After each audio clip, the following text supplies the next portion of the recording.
Riley thought she would spend her entire life in her small hometown, just like her parents. She imagined getting married, keeping house, and raising children. Claire, Riley's mother, had always dreamed of having many children, filling the house with their joyful voices and warming her heart with their tenderness. But fate had other plans. Riley was Claire's first and only child. The birth was difficult and Claire needed a blood transfusion. When she woke up, the doctor told her she wouldn't be able to have any more children. Riley's father, Lamb, was supportive and helped Claire with their daughter. Despite all his efforts, Claire never fully recovered. She looked exhausted and tired but still managed the household skillfully. She insisted that tending the garden and caring for her daughter made her feel better. Until Riley was 3, she stayed at home with her mother, watching her cook, harvest, or tidy up. When she turned 4, Riley went to preschool, and she was happy to go. The family wasn't well off, so Riley didn't have many toys. But the preschool had plenty. Claire wanted to return to work, but Lamb discouraged her. "I'll earn the money, and you take care of the house. Why do you need a job? We're not rich, but we're not struggling, either." For the first time, Claire disagreed with her husband. She wanted to give Riley the best of everything, and it made her sick to rely on neighbors' hand-me-downs and to make dresses for Riley out of her own old clothes. She went back to the factory, where she had worked as an operator before, and the extra money helped the family make home improvements and provide for Riley. But when Riley turned 5, tragedy struck. Her father was hit by a drunk driver while walking home from his night shift. Lamb spent several days in the ICU, and Claire and Riley stayed by his side, praying for his recovery. But a week later, Lamb passed away without regaining consciousness. Neighbors helped Claire arrange the funeral and supported her as much as they could. Claire seemed to age 10 years overnight. She was weak and barely able to stand, but whenever she saw Riley, she forced a smile. "Riley, it's all right, don't be scared." But Riley was scared. She had never seen her mother like this. The strangers in their house frightened her as much as her father lying in the coffin. He smelled sickly sweet, and his skin was cold as ice. Riley touched his stubbly, sunken cheek with her finger and quickly pulled away in horror. No one had told her what death was, but she had felt its presence in their house for days. After the funeral, life seemed to return to normal. Claire worked, and Riley started school. Riley was the smallest of all the children but turned out to be very bright and capable. After school, she stayed in the library to finish her homework. The electricity was often shut off at home because they couldn't pay the bills, which was especially difficult in the winter when it got dark early. Then Riley would hurry home, make lunch on the old stove, and eat alone. After that, she cleaned up and waited for her mother to return from work. Claire came home late, ate whatever Riley had cooked, and then left for her second job as a school janitor. When the other kids found out that Claire cleaned the school floors in the evenings, they started making fun of Riley. "Look at your mom," they'd say. But Riley didn't understand why her mother's job should embarrass her. She was never ashamed of her mother, in fact, she was proud of her. She always said that when she grew up, she wanted to be just like her. Claire was happy with her daughter's love and respect but also scared. She didn't want Riley to follow in her footsteps, struggling to make ends meet by taking any job that would accept her despite her poor health. The life of a widowed mother in a small town was not Claire's dream for her daughter, so she often told her, "Please, Riley. Move to a big city. Find a good job. Don't rush to get married or have children." Riley was puzzled. "But Mom, you love kids. You love me and Dad, and you love our little town." "I do, yes. But look at me," she said, spreading her arms and twirling around in front of Riley. Her housecoat clung to her thin frame. "Do you want to end up like me?" 9-year-old Riley answered sincerely. "Yes, Mom, you're beautiful." Claire would laugh, hug her daughter, kiss the back of her head, and say, "You'll understand when you grow up, silly girl. Come on, let's have some tea and get to bed. It's late. But Riley grew up, and her opinion didn't change. She still believed her mother was the most beautiful woman she knew, and she had no plans to leave her hometown. In fact, now she dreamed of staying. She had her first boyfriend, and her French teacher noticed her talent for languages. "Riley," he said, handing back her notebook, "you're doing great. Are you planning to apply to college?" "Maybe," Riley shrugged, "I need to discuss it with my mom. Talk it over. You really should go for a degree in foreign languages." When Claire heard this from her daughter, she was thrilled and fully supported the teacher's idea. She naively believed that if Riley left for the big city to study, she wouldn't return. But Riley had other plans. She wanted to come back after college and work at the local school. Besides, her boyfriend Sean had no intention of leaving either. "My parents have a big house here," Sean explained to Riley. "I've got nothing and no one in the city. Where would I live? How would I get by? Sure, I could find a job and rent an apartment, but why bother when my parents have an empty second floor?" Sean's father, Carl, was the local forester. He had built a big, sturdy house for his family on the edge of town, right next to the forest. The house was made from thick timber, built to last. He designed it so that his sons could bring their wives and live there long after their parents were gone, a family nest. At first glance, Sean's family seemed like an ordinary, happy one, where the father earned enough for the mother to comfortably stay home with the kids. But the neighbors all knew Carl had several mistresses in nearby towns and struggled with alcohol. They often saw Sean's mother and the children with bruises and advised her to leave him. But she wouldn't. "How could I leave? Where would I go? I have no parents, no family. What would I give my children? At least here, they have a home. And if I leave, their father won't support them. I'm scared to leave them with him. What if he kills them?" And so they lived, moving from one fight to the next. As Sean and his brother grew older, they began to side with their father more and more during these fights, until eventually, their mother left, or rather, ran away. She didn't take any belongings or money with her. The neighbors suspected Carl had simply driven her to death and hidden the body. He had connections. No one really looked for Sean's mother, though Carl filed a few missing person reports with the police to keep up appearances. Sean was 12 at the time. He became withdrawn, but to the girls at school, he seemed dark and mysterious. They confessed their love for him, but Sean rejected them all, until he noticed Riley. She was one of the few who didn't pay any attention to him. In class, Riley listened carefully to the teachers, answered questions, and went up to the blackboard.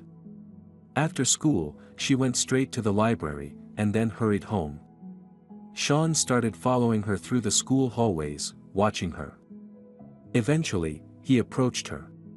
Riley was shocked. The school's most popular boy wanted to be her friend. They started sitting together in the library after school, and during class, they tried to sit at the same desk. The other girls were jealous of Riley and began playing mean pranks on her. But after she told Sean about it, the bullying stopped immediately. Sean said he had a talk with them. Later, their friendship blossomed into their first teenage love. Sean would walk Riley home after school, and the neighbors would whisper as they watched them. "He's probably a monster, just like his dad." Claire was cautious when she found out her daughter was dating Carl's son. "Riley, his father is pure evil. You should be careful." "I know, Mom," Riley shrugged. "Sean's told me a lot about his childhood. How his dad used to beat him, his mom, and his brother. But I don't love his father, I love Sean. Sean is nothing like him." Riley brought Sean home a few times so he could meet Claire. Eventually, Claire warmed up to him and gave her blessing for Riley to date Carl's son. Sean seemed like a kind and thoughtful young man to her. At the prom, Riley and Sean danced together for the first time. They shared their first kiss behind the school's football field, with only the moonlight shining down on them. After graduation, the question of further education came up.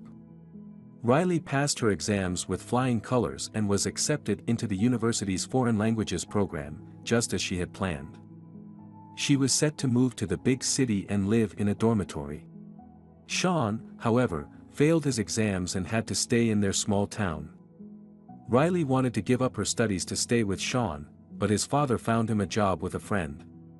Sean moved to the city, started working, and lived in an apartment his father had gifted him for his 18th birthday.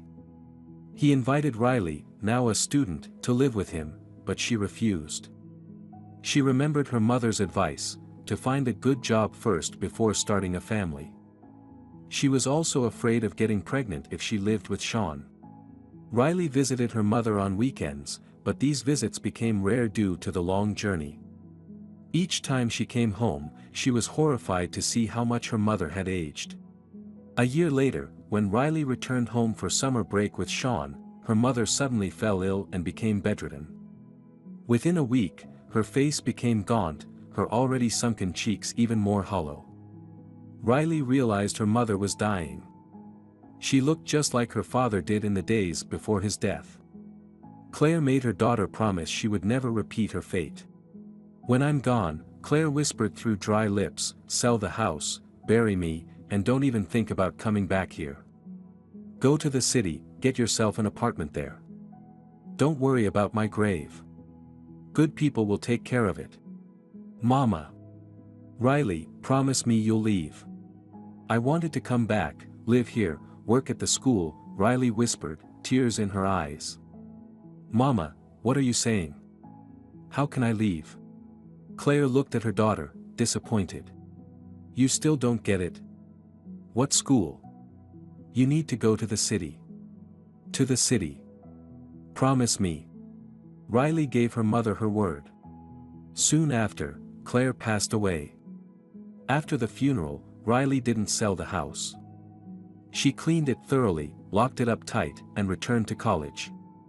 She still visited her parents' graves on weekends. She told Sean about the promise she made to her mother when she came back. Sean hadn't been able to attend Claire's funeral because of work and was surprised that Riley wanted to return to the small town. "Why, Riley? What's keeping you there?" he asked, holding her as she cried against his chest. "Your mother's gone. I'm here, in the city, and I don't plan on going back." "You said you wanted to stay in our hometown," Riley said, surprised. "Now you want to live in the city?" "Well, yeah. My dad found me a job, gave me an apartment. Why would I go back?" A year later, when Riley was in her third year of college, Sean proposed to her, and she accepted. They had a grand wedding, with friends from their hometown attending. After the wedding, they moved into the apartment Sean's father had given him. It was small, a one-room studio, but Riley loved waking up and falling asleep next to her husband. 2 months later, she realized she was pregnant. She didn't want to drop out of college, but her morning sickness often left her unable to leave the house all day. She tried her best to keep up with her assignments and exams, while also being a good homemaker, cooking, staying well-groomed, and looking presentable, despite her aching back and swollen feet. Sean worked as a real estate agent, or at least that's how he explained his job to Riley, finding apartments and selling them at a profit. He didn't mention the tricks he often used to lower property prices, but who doesn't do what they can to make a profit these days? Riley thought her husband was a good provider. Shortly after, his father fell ill and died. Sean and his brother buried him, paying for the cheapest coffin they could find. There was no wake. They sold their father's house, the one he had built, to a wealthy hunter, and split the money evenly between them. Sean sold the apartment his father had gifted him, combined the money from the sale of his father's house and the savings he had built up, and bought a 2-bedroom apartment in the city center, along with a car. He tried to convince Riley to sell her parents' house and contribute to the purchase, but Riley refused. She felt very awkward about it. After all, she and Sean were a family now and should be working together for their future. Sean reassured her. "All right, don't worry about it. It's not good for you to stress. No need to sell anything. Your house is worth peanuts anyway, so let it be. But I'm not going to pay for heating and all the other expenses, you know that, right? Of course, Riley said, relieved, rubbing her belly. I'll cover all the costs myself, don't worry. Really? Sean smirked. And how exactly are you planning to do that? You've never worked a day in your life. Riley stayed silent. She really had no money. Since her mother's funeral, a significant amount of debt had piled up.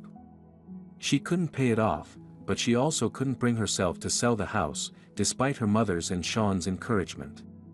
Soon, the house was disconnected from heating, electricity, and gas. It stood, leaning to one side, waiting for someone to remember it. Every night, Riley dreamed of her hometown. She missed it, but couldn't bring herself to go. She was too ashamed to ask her husband for money for the trip, and she wasn't feeling well enough to travel anyway. Her neighbor, Mrs. Dern, had been looking after the house all this time. She also tended to Riley's parents' graves, often muttering to herself, "Well, Claire, your daughter went to the city, just like you wanted. She never comes back. Are you happy now?" Happy? Finally, the moment Riley had long been waiting for arrived. She gave birth to a daughter. She wanted to name her Claire after her mother, but Sean thought it was a bad idea. They compromised on the name Jill. Sean shrugged. "Name her whatever you want, but I'll name our son." Sean was very distant towards their newborn daughter. He wouldn't hold her, afraid he might drop her or accidentally hurt her. He didn't change diapers for the same reason. At night, he slept through Jill's cries, not getting up because he needed to be well rested for work. Riley took care of the baby by herself, dedicating all her time to their daughter, barely leaving her crib, even while she slept. Often, Riley would whisper softly to her. "Jill, you're my precious little girl. I love you so much." Sean started to complain to Riley, noticing how she would feed him a bowl of soup while holding Jill, gazing at her with loving eyes. "Riley, you know you have a husband too, right?" "What do you mean?" Riley asked absent-mindedly, kissing Jill's little feet. "You're all over her, but you don't even talk to me. It's weird." "Sorry," Riley said guiltily. "What do you want to talk about? Don't bring her into our bedroom at night anymore. She starts screaming, and I wake up. Then I'm falling asleep all day at work." "Sorry," Riley repeated. "It won't happen again, I promise." She moved out of their bedroom and into the living room, where Jill's crib was. She and Sean spoke less and less. He grew resentful. More often, after work, he started disappearing into bars with friends like Lewis, a coworker, complaining about Riley. "She didn't used to be like this. It's like she's a different person now. She barely talks." "Maybe she's mad about something," Lewis suggested, downing a pint of beer. "Mad? What would she be mad about?"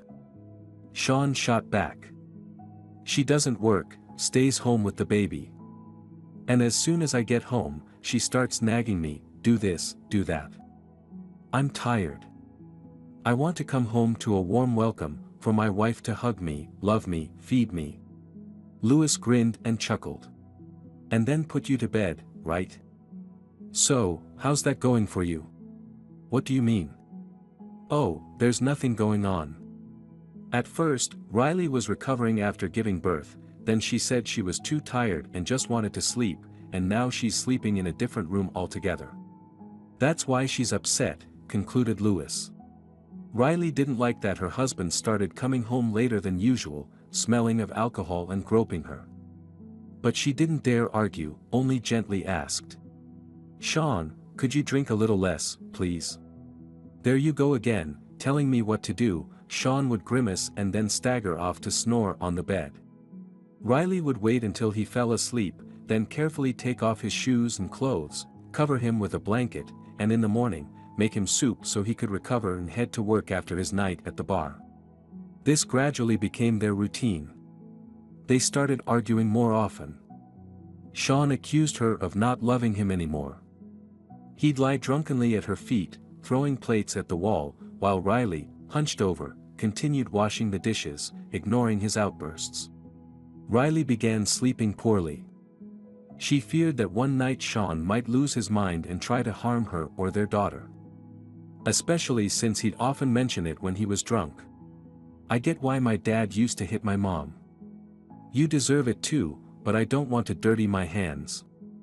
If it wasn't for you, if it wasn't for this kid." In the morning, Sean would wake up, take a shower, eat breakfast, and head to work as if nothing had happened. But even there, things were falling apart. He was often late, his performance dropped, and he wasn't making as many successful deals. The bosses were not happy. One day, he was called into the director's office. The boss scolded him like a child. "You think," he yelled, "just because your late father asked me to hire you, because you couldn't get into any university, that I'll keep you around forever? No, kid, you're wrong. You're only here as long as you bring in money, got it?" Sean nodded weakly, staring down at his shiny shoes, polished by Riley every morning. As he looked at them, he thought about how much he hated her. She was probably at home now, cooing over her precious Jill, while he had to listen to these insults, feeling humiliated, just to keep food on the table. And no one would even thank him for it. Everyone treated him like a robot that just brought home money. Then they expected him to come home after all the humiliation and take care of a daughter he never wanted. When Sean first learned Riley was pregnant, he wanted to suggest an abortion. He loved his carefree life too much to give it up for a child. He wasn't ready for that sacrifice. But his brother talked him out of it. "Wait, what if it's a boy? An heir to carry on the family name." Sean listened to his brother back then, but now he regretted it. For a son, maybe he could tolerate all this, being disrespected at work and his wife's indifference. But not for a girl. He didn't love Jill. Her cries irritated him. Sometimes, late at night, he would find himself horrified by the thought that he could smother her with a pillow just to get some sleep. Sean saw himself as the most miserable person in the world, trapped in a life he didn't want, constantly thinking about how to escape the trap life had set for him. If his father were still alive, Sean would have gone to him for advice. His father would have spoken to Riley, explained everything to her. She would have agreed to a divorce and disappeared from Sean's life along with Jill. He wouldn't have to pay child support or see them again. He would be free. He'd find someone else, younger, with bright eyes. A girl who would spend every free moment telling Sean how much she loved him, admired his intelligence, his looks, his personality. In her youth, Riley was just like that. She used to look at Sean with adoring eyes, constantly telling him he was the best man in the world. Sean loved that. That's why he started dating this quiet, nerdy girl. At first, he wanted to learn more about her so he could teach Riley, who everyone thought was too stuck up, a lesson and earn some respect from the guys. Because while the girls at school were in love with him, the guys thought he was weird and often beat him up in the bathroom. But then, when Sean saw Riley's adoring gaze, he realized he liked her attention, and suddenly, he didn't need anyone else's anymore. What happened to that girl? Why did she change so much?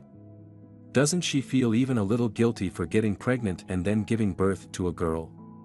Doesn't she want to make it up to him with kindness, admiration, and love? Apparently not.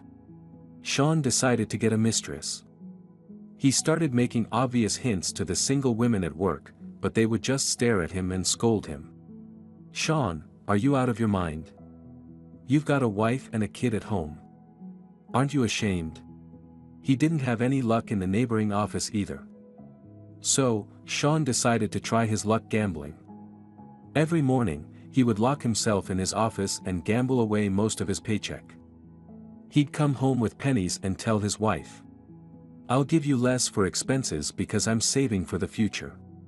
He never explained to Riley where the money was going, and she didn't ask. She gratefully accepted the scraps Sean gave her, trying to eat less to stretch their small supply of food for the week. She walked everywhere instead of using public transport. She even stopped buying cosmetics and taking care of herself, though she had never been that interested in it before. She started losing weight and looking worse. One day, she caught a glimpse of herself in the mirror and gasped. The reflection staring back at her wasn't hers, it was her mother's. Riley often found herself remembering the advice her mom, Claire, had given her before she passed away. She started seriously thinking about selling the house to make a little money. They could at least eat properly with that. At first, Riley didn't skimp on her daughter, but then her milk dried up. She had to switch Jill to formula, which was expensive. Then Jill started getting sick. Riley paid for the pediatrician, nearly crying because it was so expensive for her. Eventually, she got tired of it all and gathered the courage to have a serious talk with her husband. When he came home late one night, drunk as usual, Riley crossed her arms and approached him. "Sean, we need to talk." "Again?" Sean smiled as he took off his shoes. "Go ahead. What's it this time? The money you're giving me isn't enough." "Oh, really?" "Yeah, Jill's on formula now because I don't have any more milk. It's giving her colic. Doctors are expensive, so." "You can't do anything right," Sean snapped. "You're broken, and you gave me a broken daughter too. Maybe I should find a new wife. What do you think?" Riley, blinded by rage, slapped him. Sean howled in pain, ready to strike back, but Riley went wild, hitting him over and over, shouting like a madwoman. She pushed him out into the hallway and slammed the door. The neighbors peeked out at the noise. Sean spent the night sleeping on the doormat, and in the morning, he showed up to work looking disheveled. He reeked of alcohol. His boss took one look at him and fired him on the spot. He told security to throw out all of Sean's personal things from the office, along with Sean himself. They did as they were told. As Sean gathered his expensive pens and other junk off the pavement outside the office, he was nearly in tears from frustration and anger. It was all Riley's fault. If she had let him in last night, he wouldn't have been fired. Sean wandered aimlessly through the city, trying to figure out his next move, still in disbelief that he'd been fired for drinking. Eventually, he sat down on the curb near the subway station, lost in thought. Some passers-by mistook him for a beggar and gave him money. He took it, shoving it into his pocket. When he had enough, he bought a bottle of whiskey, drank it straight from the bottle while standing outside the store, and then headed home. At first, Sean wanted to punish his wife. But the closer he got to home, the more his confidence faded. In the end, he threw everything he was holding into the trash bin by the entrance. He went upstairs and knocked on the door. Riley opened it. "You're back. You're early today." "Yeah, I decided not to go anywhere today. Just straight home," Sean lied. Riley smiled apologetically. "I'm sorry. I don't know what came over me last night." "I forgive you," Sean said cheerfully. "And you forgive me too." They had dinner in awkward silence. Jill babbled quietly in her crib. Riley said she hadn't slept all night, thinking about what to do. She decided she'd go back to work. Continuing her studies wasn't possible with a baby, and she didn't really want to anyway. But she could work. Jill could stay with the neighbor, who had already agreed. And Riley had already found a job as a cashier close to home. Sean approved of his wife's idea and lied, saying he had taken some time off. Riley asked, "Maybe you could watch Jill while I'm at work then?" Sean shook his head. "No, Riley, I took this time off to relax, not to be wiping drool off a baby." "I'm losing my mind," he whimpered. "If only you knew how hard it is for me, how my boss yells at me, how tired I am of carrying all this responsibility for you both. You wouldn't be making such suggestions." Riley got up from her chair, walked over to her husband, and hugged him. "I'm sorry, Sean, I'm sorry. Why didn't you tell me?" "Because you never asked," Sean snapped. All you think about is Jill. You've forgotten about me. I'm sorry, Riley repeated and kissed him on the head. I won't act like that anymore. I'll try to pay more attention to you. Okay. I love you. Sean looked up at his wife. Then he stood, picked her up in his arms, and carried her to the bedroom, closing the door behind them. The next morning, Riley woke up on the couch, next to Jill. Sean was snoring in the bedroom. Riley fed her daughter, ate something herself, and took Jill over to the neighbor. She promised to be back by 9 and left the building. The morning was crisp. It was the first month of autumn. Riley arrived at the store, listened to the instructions, put on her uniform, and took her place at the cashier's desk. The day flew by quickly. Riley managed well with her new responsibilities, though there were plenty of stressful moments during those few hours. In the evening, she handed over her shift and hurried home. The neighbor brought out Jill, and said disapprovingly, "So what's with your husband? He doesn't work, or did he leave?" "Sean's on vacation," Riley answered. The neighbor raised her eyebrows. "If he's on vacation, then he's at home." "Yeah. Then why am I the one babysitting your kid?" "He's tired," Riley frowned. "And so am I. And probably you too. Goodbye. Thanks for watching her. Shall I bring her over tomorrow?" "Sure," the neighbor said. Sean's father of the year, huh? Wife's at work, kids with the neighbor, and he's on the couch. He's got it easy. Sean was asleep when Riley came home. She quietly undressed, fed Jill, and played with her for a bit, trying not to make any noise. Then they both went to bed. Riley slept like a rock. In the morning, she almost overslept, not hearing the alarm. She started looking for her phone to see why it didn't go off but couldn't find it. Maybe it fell into the couch, she thought. There was no time to search for the phone. She quickly got ready, fed Jill, and took her to the neighbor. Then she rushed off to work. The day flew by just as quickly as the last one. In the evening, Riley returned home, fed Jill, and put her to bed. She had dinner with the leftover pizza on the table that Sean had apparently ordered for himself, and then she started searching for her phone. After tearing the room apart, she still couldn't find it. Sean came out of the bedroom, yawning, and stood in the doorway, staring at his wife. "What's going on here? What a mess. I think I lost my phone," Riley said. "Can you believe it? Is that the one I bought? Wow." Sean shook his head and walked to the kitchen. "You even ate my pizza. That was expensive, you know. Why didn't you make something for yourself?" "I was tired," Riley replied, following him, feeling confused. "Do you mind?" "No, I don't mind. Mostly just the crusts were left. But I wanted to finish them, and now they're gone."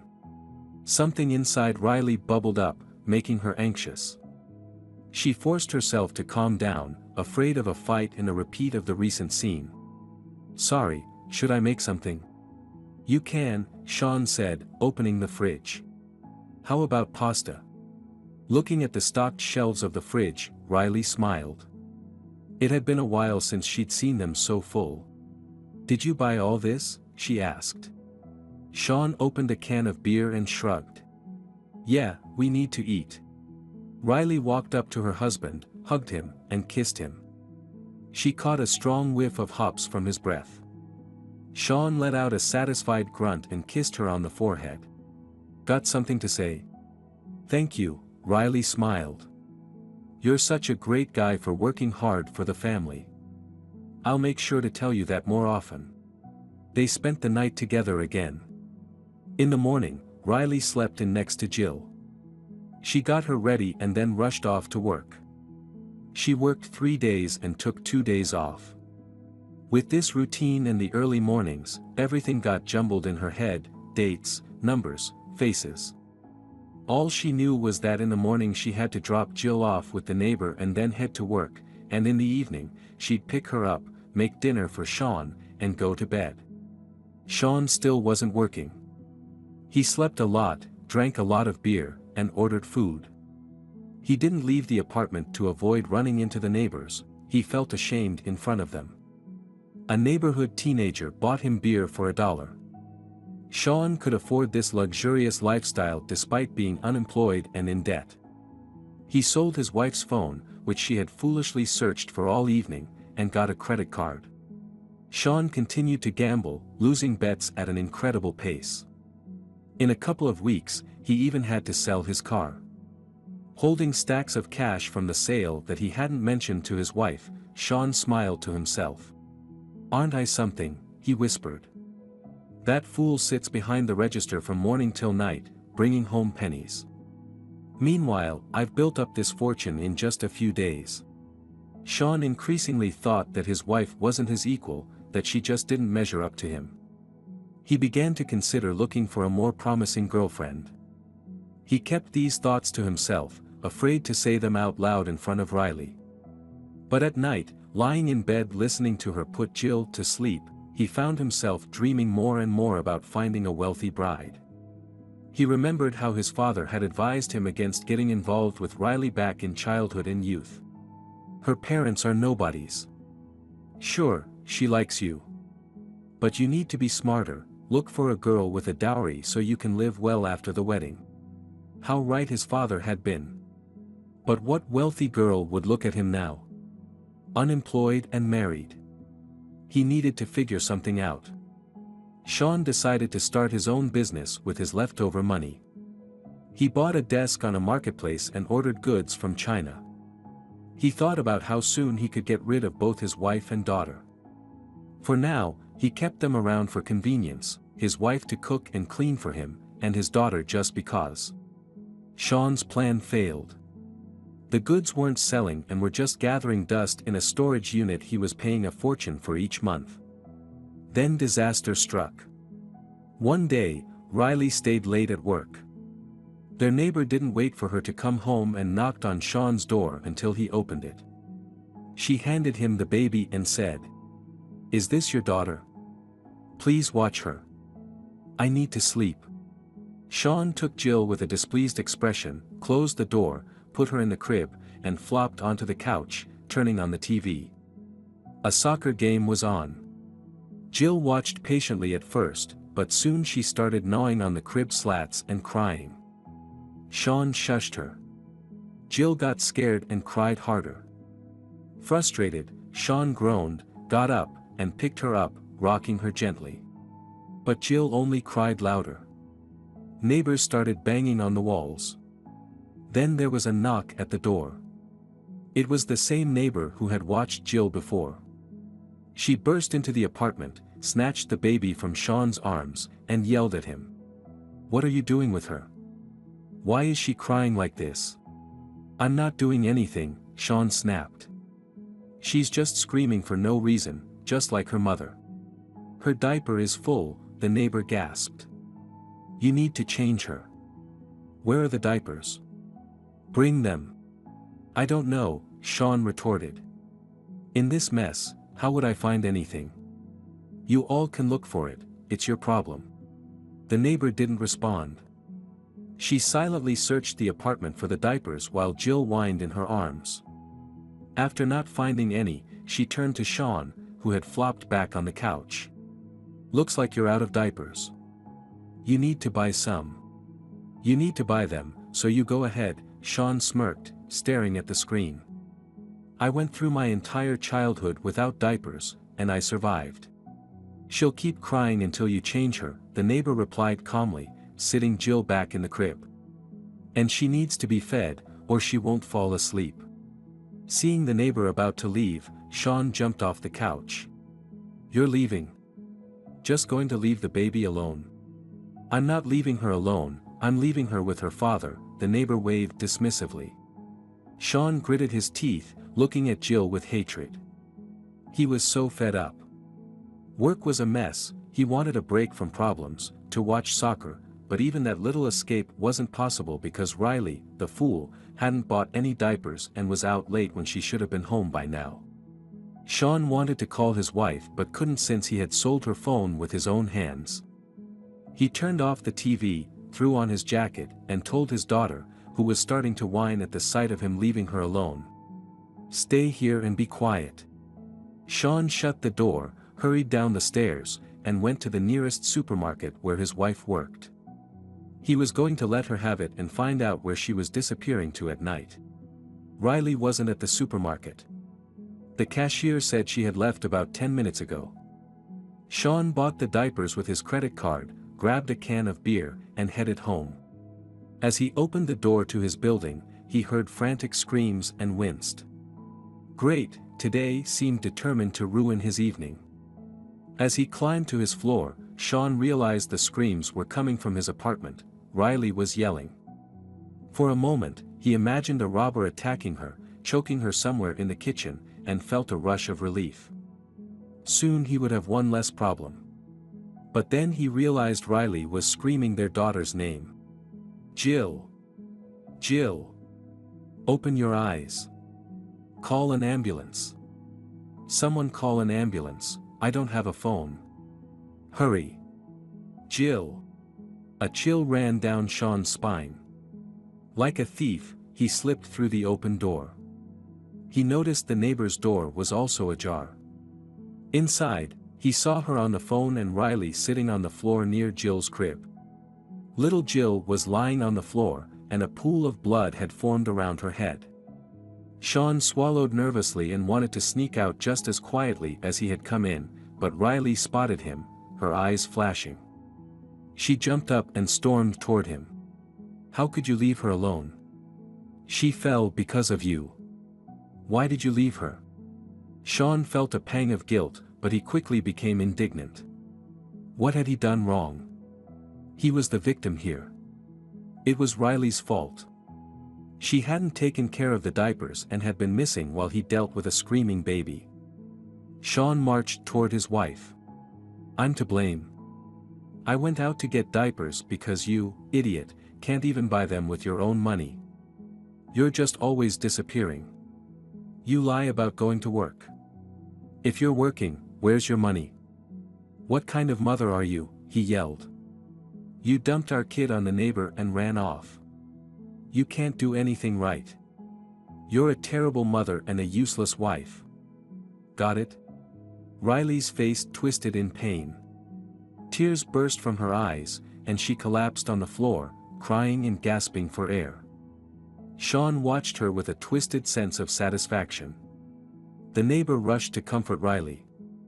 Sean left the apartment and bumped into the paramedics downstairs. "Where's the child?" they asked him. "Up on the 5th floor," Sean pointed. "And you are?" "The father." "Okay, let's go." Sean led them to his apartment. Inside, some doctors calmed Riley while others placed Jill's small, limp body on a stretcher and carried her out. Riley tried to follow her daughter into the ambulance, but the doctors stopped her. "No, it's better for you to stay home. And you, neighbor. Please keep an eye on her. The shot will take effect soon. And you, Dad, will go, okay?" Sean nodded absent-mindedly and walked outside with them.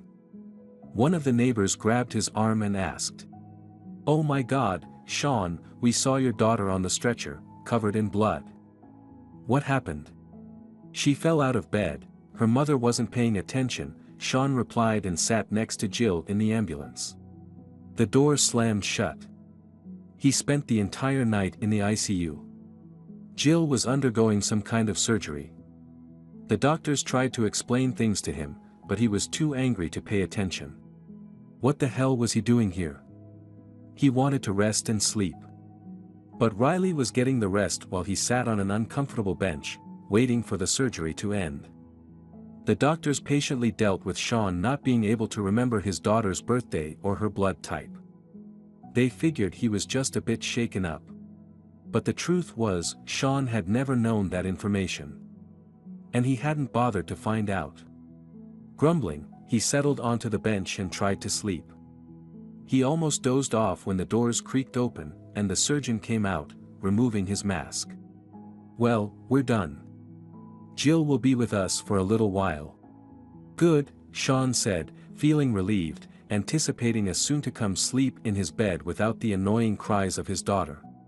You don't need to worry, her life isn't in danger, the surgeon patted him on the shoulder. There was a lot of blood because she broke her nose when she fell. Her brain is fine, don't worry. But her neck, he shook his head, she has a broken cervical vertebra. We've put in a rod, but Jill may have movement issues in the future. Sean furrowed his brow. What kind of problems? Well, the spinal cord is delicate, the surgeon spread his hands, it all depends on the rehabilitation. Prepare for a long and costly recovery process. Good doctors don't come cheap. Sean smirked.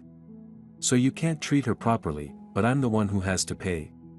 The surgeon looked at Sean in surprise, blinking. He took off his glasses and said, "You look exhausted. You should go home." He liked those words from the surgeon.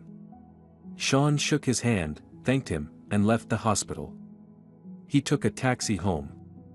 As he got out, one of the neighbors rushed out of her apartment, asking about Jill. Sean relayed the surgeon's words and then noticed Riley sleeping curled up on the couch. He knew it. The neighbor gasped, covering her mouth when she heard about the broken vertebra. Poor girl. And what about me? Sean scoffed. I have to pay for this.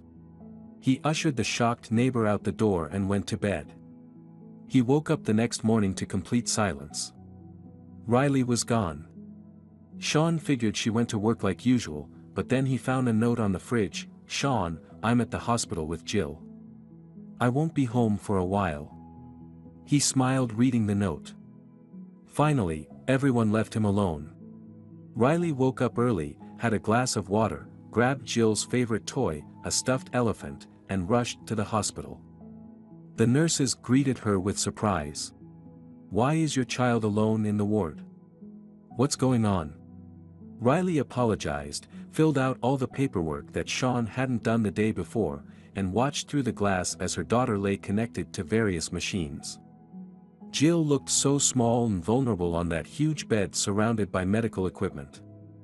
A cast wrapped around her neck. Riley cried. She wanted nothing more than to hold her daughter, kiss her, and promise her everything would be okay. But they wouldn't let her into the room. She stayed at the hospital for 3 days, eating in the cafeteria but not much, and sleeping poorly on the bench. She cried often, scolding herself. How could she have left her daughter with her husband? How could she leave her alone for work?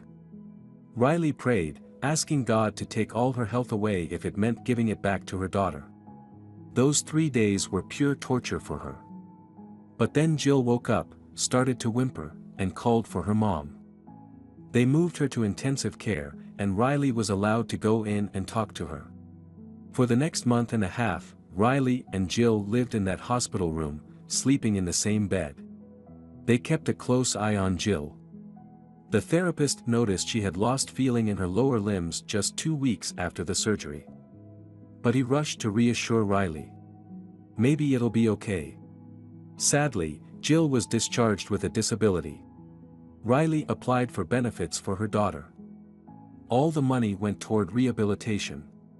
Riley couldn't work, she was afraid to leave Jill alone. When Sean's wife and daughter returned home, he didn't greet them. He didn't buy a cake or balloons, but when he saw that Jill wasn't crawling around like before, he asked Riley. "What's wrong with her?" "She's disabled," Riley replied grimly. "She can't walk, she can't feel her legs." On the day of the incident, the police showed up at their apartment. The ambulance dispatcher informed them that the child had suffered serious injuries because she was left alone. Riley spoke to the police, explaining that she had left her daughter with a neighbor while she went to work, and the neighbor later brought Jill to Sean. According to Riley, it sounded like her husband was to blame for Jill falling out of the crib. The police suggested she file a report, but Riley refused. "No, come on. It wasn't intentional. It was an accident. Leaving a minor without proper supervision," the officer frowned, "that's an offense. You could file for emotional damages. Riley turned down that offer too. While she was at the hospital with Jill, social services visited their apartment. They checked on the child's living conditions and interviewed Sean. "Why did you leave your daughter alone?" "I didn't leave her," Sean lied. "My wife came back and sent me for diapers. I left, came back, and found this." "Your wife told a different story," the social workers exchanged glances. "That's because she doesn't want to go to jail," Sean shrugged. "And I don't want her to end up in there." "Is that why she refused to press charges against you, so she wouldn't go to jail?" "Of course," Sean smiled. "Don't believe her. She seems sweet and nice, but she's really a monster." He lied so convincingly that he almost believed it himself. The social workers weren't swayed by his words. Back in their office, they sat down for tea. One of the women shook her head. "She's covering for that scumbag." "How can she do that?" one said. "Like you've never met an idiot like that before," the other replied. Sean knew that Riley wouldn't press charges against him. She was just too kind. Later on, Riley regretted not listening to the police. If she had, she would have had money for Jill's treatment. Sean contributed a little, but it wasn't enough, forcing them to settle for budget treatment options that didn't really help with Jill's recovery. Every time Riley walked past the playground, she cried as she watched the healthy kids playing. Jill was sitting in her stroller. She had just turned a year and a half. What would happen when Jill got older? How would she cope with not being able to walk like all the other kids? The thought broke Riley's heart. Her poor daughter would suffer so much. Sean borrowed money from acquaintances he had once worked with. They wouldn't lend him cash for beer or gambling, but they gladly handed over large sums for his daughter's treatment. Sean quickly figured out he could take advantage of his daughter's illness. He began borrowing from everyone. He gave part of the money to Riley for Jill's rehabilitation, but spent the rest on gambling and alcohol. He started drinking more and more. Soon, he couldn't afford the rent on his storage unit. Those he had borrowed from began demanding repayment and threatening him. In a desperate move, Sean mortgaged their apartment to a shady company. He knew he could never pay back such a large sum, so he decided to spend it quickly, living for himself for a few months or even years. Then, when the money ran out, he would figure out what to do next. Riley was relieved that Sean was home less often. Life was quieter without him. He gave her money for expenses once a month, and she had no idea his business had failed. She thought he was still selling clothes online, which was where the money came from. They lived like roommates. Riley couldn't forgive Sean for what happened to Jill, but she also couldn't leave him, feeling guilty herself. They coexisted in silence, each living their own lives. She hoped that one day Sean would apologize to her and Jill, and they would be a family again. Sean had other plans. He spent all the money from the sale of the apartment within 3 years. Jill's rehabilitation didn't help her. She could sit up, but couldn't walk. Riley sold her wedding ring and bought a wheelchair with the money. Every day, she took Jill out, trying to show her the world, but she could still feel Jill's sadness. Sean had no idea what his wife and daughter were up to. He came home once a week to change clothes, spending the rest of his time at the casino. Sometimes he won, sometimes he lost. Some women were attracted to Sean. He took on several mistresses, staying with each of them from time to time, letting them pamper him. But when the money ran out and the threatening calls increased, he returned home one last time to gather his things and disappear. He hoped to find a moment when no one was home, wanting to rummage through Riley's belongings for valuables. Sean entered the empty apartment, smiling smugly. Everything was going according to his plan. Riley returned a few minutes later, catching him off guard. While she wrestled with the stroller, trying to get their daughter inside, Sean quickly put the TV back in its place and stepped out to greet them. "Oh, you're back," he said. "So are you," Riley remarked, grunting. He helped her bring the stroller inside and picked Jill up. The little girl looked at him with disgust. "Dad, you smell." "I know. I'll wash up, and the smell will be gone," Sean replied. "Are you staying long?" Riley asked hopefully, her heart momentarily softening at the sight of Sean holding their daughter. She wanted to believe in a better future. Sean shook his head and carried Jill to the bathroom to help her wash her hands. "No, I'll be leaving soon." "I understand you work," Riley said, "but maybe you could spend more time with Jill. She misses you, and it would make her happy." "I can't," Sean cut her off. "I'm leaving. I'll pack my things and go." "For a week again?" "Work?" "No. For good." Riley stared at him in disbelief. His phone rang. He put Jill down on the floor and answered. "Yeah." "Listen," came a painfully familiar voice on the other end. "You need to return the full amount by tonight, or you'll have no one to blame but yourself." "Got it?" "Yeah," Sean muttered. Riley heard everything. Her voice trembled as she asked. "What's this, Sean? Who is that? What's this, who's that?" Sean mocked her, stepping over Jill to leave. "Debt collectors. You're such an idiot, Riley. A complete fool." Riley's lips quivered. Without thinking, she picked Jill up, sat her on the couch, turned on a cartoon, and closed the door. Sean was rushing around in the other room, searching through the closets for his stashes. "What debt collectors? What do you mean you're leaving for good?" she demanded. Sean angrily threw the shirt he was holding, stormed up to Riley, and hissed. "It means, you idiot, I have to leave. Fast. Or it's over for me. It means I owe millions, tens of millions. They're after me." Riley gasped. "Tens of millions?" "Yes. What did you spend that much on? Where did it all go?" "None of your business." Sean snapped. "You're only good for spending and begging. Always asking for more, money for treatment, for groceries. For this, for that. And you never care where the money comes from. You're so greedy." He raised his hand to hit her, but just then the doorbell rang. Sean dashed to the window. Riley went to answer the door. Standing there was their neighbor, who had cared for Jill like her own child over the past 3 years. She had brought a chocolate cake. Riley thanked her and took the plate. As she passed by Sean's room, she noticed the window was open and the curtains fluttering. She set the cake down on the kitchen table and returned to the room, where Sean was climbing down the drain pipe, now on the first floor. "Stop!" Riley shouted. Sean jumped to the ground, looked up at her, and smirked. He yelled back. "If I were you, I'd run too, and fast. They'll be coming after you next, idiot. The apartment's not even yours anymore."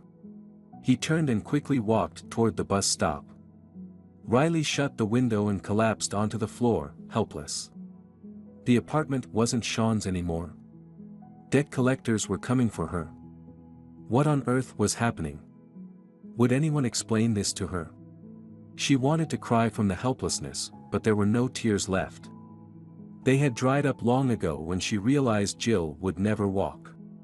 The next morning, the debt collectors arrived. They knocked so loudly that both Jill and Riley, and even the neighbor, were terrified. When the men saw the little girl, they hesitated. "There's a child here too. What a scumbag. Who is he to you?"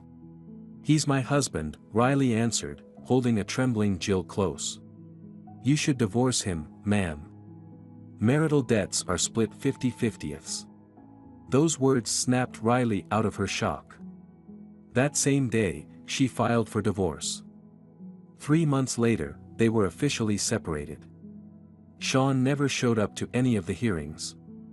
Through some of his acquaintances, Riley learned that he had fled to Europe, hiding out and applying for refugee status. From those same people, Riley also learned the amount of debt and what her husband had really been up to all those years. She found out about the mistresses, and it made her feel so sick that she actually felt relieved when the movers came to inventory and seized their belongings. The more empty the apartment became, the freer Riley felt. Finally, after 3 months, she moved out, taking her daughter with her. Sean had put the apartment in his name only, so Riley didn't owe anything to the creditors. The question now was where to go next. At first, she and Jill cramped into their neighbor's small apartment. After a month, Riley began to think more and more about returning home to the small town. She could find a job there and take Jill with her. The house might be a little run down, but it would be livable. Besides, Jill seemed to sense that being back in familiar surroundings would help her heal faster after her father's betrayal and their financial ruin. On a sunny September day, they said goodbye to their neighbor and took a taxi, loading the wheelchair into the trunk. They were going home. The house welcomed Riley with cobwebs and the creaking of damp floorboards. She rolled up her sleeves, took Jill to Mrs. Dern's house, and then got to work cleaning. It took all day, but by evening, the floors and windows sparkled in the rays of the setting sun, and the ceiling and walls looked fresh and bright. Riley washed and hung the curtains she had kept from her mother, set the table with a tablecloth, and put a pot of potatoes borrowed from Aunt Dern on the old stove. Once inside the house, Jill began to whine. "Mom, there's no TV. And there's no hot water. And for dinner, it's just potatoes again, we had that for lunch." "I know, sweetie. It's not like our old home. But that place is gone now." "Why?" Riley sighed. How could she explain to a little child that her father had mortgaged their apartment and squandered everything at the casino and on mistresses? She figured she had to be honest. She tried to convey the information to Jill as gently as she could. Jill listened with her mouth open, then suddenly slammed her fist on the table. Riley jumped. "What's wrong with you?" "I hate him," Jill shouted. "I hate Dad." Tears streamed down her cheeks, and her face flushed bright red. Riley knelt in front of her daughter, took her hands, and said, "Yes, I hate him too, Jill. That's the right way to feel about traitors." An hour later, Jill was snoring loudly in her new crib, where her mother had once slept as a child. Riley lay down in her mother's room, recalling her warning. "Do you want to end up like me?" Now, she understood her mother so well. Her father wasn't a traitor, but her mother hadn't had an easy life either. And here Riley was, repeating her mother's fate. She lay in her bed, just as thin and worn out. The only difference was that she had a husband who was worse than any scoundrel in the world. Yes, she had really succeeded. Riley chuckled softly and wiped away her tears. From now on, she would be smarter. No one would walk all over her and her child. The next morning, she dropped Jill off with Mrs. Dern and headed into the city. There, she filed for divorce from Sean, demanding compensation for emotional distress and damages. Riley knew Sean would never pay her, especially since he was completely broke, unemployed, and hiding in another country. But she wanted to ruin his life so he wouldn't think of her as a pushover. Riley got a job as a salesperson, leaving Jill with their neighbor. She worked from morning to evening, taking weekends off. At first, the locals whispered behind her back. "She's back from the city, without a husband, but with a kid, one who's disabled." Riley often felt the curious stares on her while she worked or when she went home after work, stopping to buy groceries. Some people came up to her, greeted her, and boldly asked, "Why did you come back, Riley? What happened? Where's Sean? Is that your daughter? What's wrong with her?" She answered honestly. She returned because Sean lost everything at the casino, spent it on mistresses, and ran away to avoid his creditors. The bank took the apartment. They had no car, no electronics, nothing left. Just a couple of $1,000 on her card, her salary, and some benefits for Jill. Jill was disabled and couldn't walk. She had fallen out of her crib and broken her neck. She fell because Sean left her home alone while Riley was at work. No, he wasn't being prosecuted. Yes, she filed a complaint. No, he wasn't paying child support. After getting answers to all their questions, the locals sighed. Some genuinely felt sorry for Riley, lamenting that Sean had turned out to be such a terrible husband and father. Others judged her harshly. You can see what kind of people he and his father are. Why would you get involved with someone like that?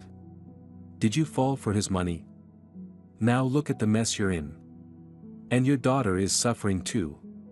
Riley ignored the latter group and thanked the sympathetic ones. Neighbors helped Riley and Jill settle into their new place in any way they could. Some gave them an old sofa, others an old creaky chair. A few offered toys that their own children had outgrown, while others provided extra dishes. The house was gradually becoming more lived in, but it still needed serious repairs. Riley didn't have the money for renovations yet. Before winter, she needed to fix the windows and the roof so that she and Jill wouldn't freeze. Mrs. Dern loved to read. She had once worked as a primary school teacher, and during her more than 40 years in the profession, she had built up a decent collection of children's literature to prepare for her lessons. Now, Aunt Mrs. Dern was enjoying her retirement, living modestly but comfortably, and didn't complain about life. Mrs. Dern had 3 daughters. The oldest moved abroad, working there, never marrying or having children. The middle one worked as a cosmetologist in the city and was also living alone for now. The youngest was a law student and volunteered. When the youngest daughter left home, Mrs. Dern first felt a sharp sense of loneliness since the death of her husband, who had passed away at 40 from pneumonia. She spent her evenings with her cat or old students who would visit her. So when Riley and Jill arrived, Mrs. Dern was thrilled. Finally, she had company. She treated Riley like a daughter and Jill like a granddaughter. They read books together, did crafts, and played with the cat. They quickly bonded and grew fond of one another. Jill turned 5. Mrs. Dern urged Riley to enroll her daughter in school. "Riley, you don't have to listen to me, but your daughter takes after you. I've taught you for 4 years, so I know what I'm talking about. You should send her to school in the fall." "Mrs. Dern," Riley replied, lowering her voice as she glanced out the window at Jill, who was sunbathing on the lawn, "you understand that Jill will have a hard time. She's not like other kids. I have to take her and pick her up. I'm not sure I can manage that. It's hard enough as it is, I work all day." Jill didn't want to go to school either. She was afraid of the healthy kids. In the city playground, they often pointed at her, called her names like "Little Motor" because of her wheelchair, and laughed at her skinny legs. Jill knew there would be kids in school who couldn't empathize with her struggles but could laugh at them, and she didn't want to be around them 5 days a week. She preferred the company of Mrs. Dern. There had been no word from Sean. His friends also stopped reaching out to Riley, viewing her as an accomplice in her husband's crimes and growing tired of the lengthy investigation. Riley didn't receive any compensation, but she wasn't too upset about it, even though she had hoped for that money. The freedom she had regained, her self-respect, and the smile on her daughter's face mattered more to her than any amount of money. Her thoughts changed only when it was time to pay the bills. Riley managed to settle the debt, which turned out to be much smaller than Sean had claimed. But now, she barely scraped together the monthly payment. She had thought that living here with Jill would cost less, as they wouldn't have expenses for rehabilitation or travel to the hospital or the private center where Jill had gone for treatment. However, their gas and heating bills had shot up over the few months they had been living in the house, taking a huge chunk of Riley's expenses. She resigned herself to the fact that for at least a year, she would have to work hard and spend a lot on the house, leaving her with no savings for a new chapter in her life, a move, or a return to the city for Jill's next rehabilitation course. This realization often brought Riley down. She cried many nights, wrapping herself in a blanket to keep Jill from hearing her. Riley became so desperate that while working, she often found herself silently praying to God during her breaks. Please, send me help and relief. I'm about to break, just like my mother did. I beg you, save me. It seemed her prayers were answered. One day, Riley decided to fix the roof by herself. While she couldn't completely replace the metal sheets, she thought making patches would be easy enough. Mrs. Dern's neighbor had given her the leftover metal after he did his own roof, so Mrs. Dern passed all the scraps on to Riley. However, she warned Riley not to try doing anything on her own. You could slip off that roof, or cut yourself on the metal. Let's find a professional to do it. They'll come and handle everything. I can't pay a professional, Riley smiled, unless someone's willing to do it for free. Of course, no one stepped up to help. The metal sheets lay under the old porch roof until midsummer.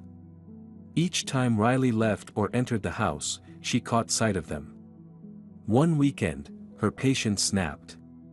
She found a ladder, put on some old pants and a t-shirt, grabbed some oven mitts, sent Jill to the neighbor's house, and climbed onto the roof.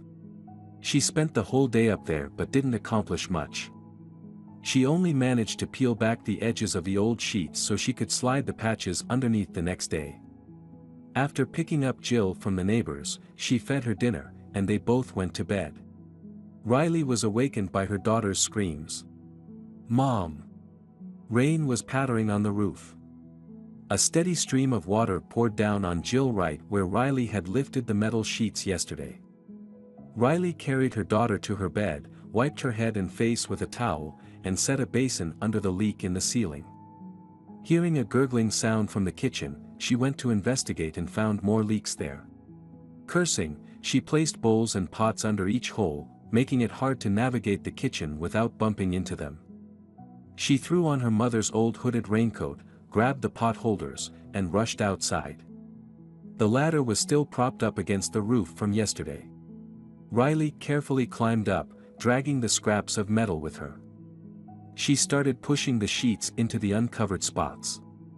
The rain was blinding her, and she cried from exhaustion and helplessness, but she didn't stop working.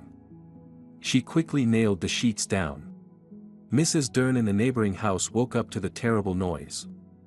The rain was pouring outside. She yawned, sat up in bed, then got up, put on a warm robe and slippers, and walked to the window, pulling the curtains aside. She saw someone on Riley's roof, a figure in a raincoat with a hammer, and she was startled. Thinking it might be thieves or hooligans tearing apart Riley's roof, she quickly dressed and rushed outside, shouting over the fence. "Hey! Get down from there!" The person in the raincoat turned at her shout. Mrs. Dern recognized Riley and gasped. She shouted even louder. "What are you doing? Why are you on the roof in the rain? It's leaking.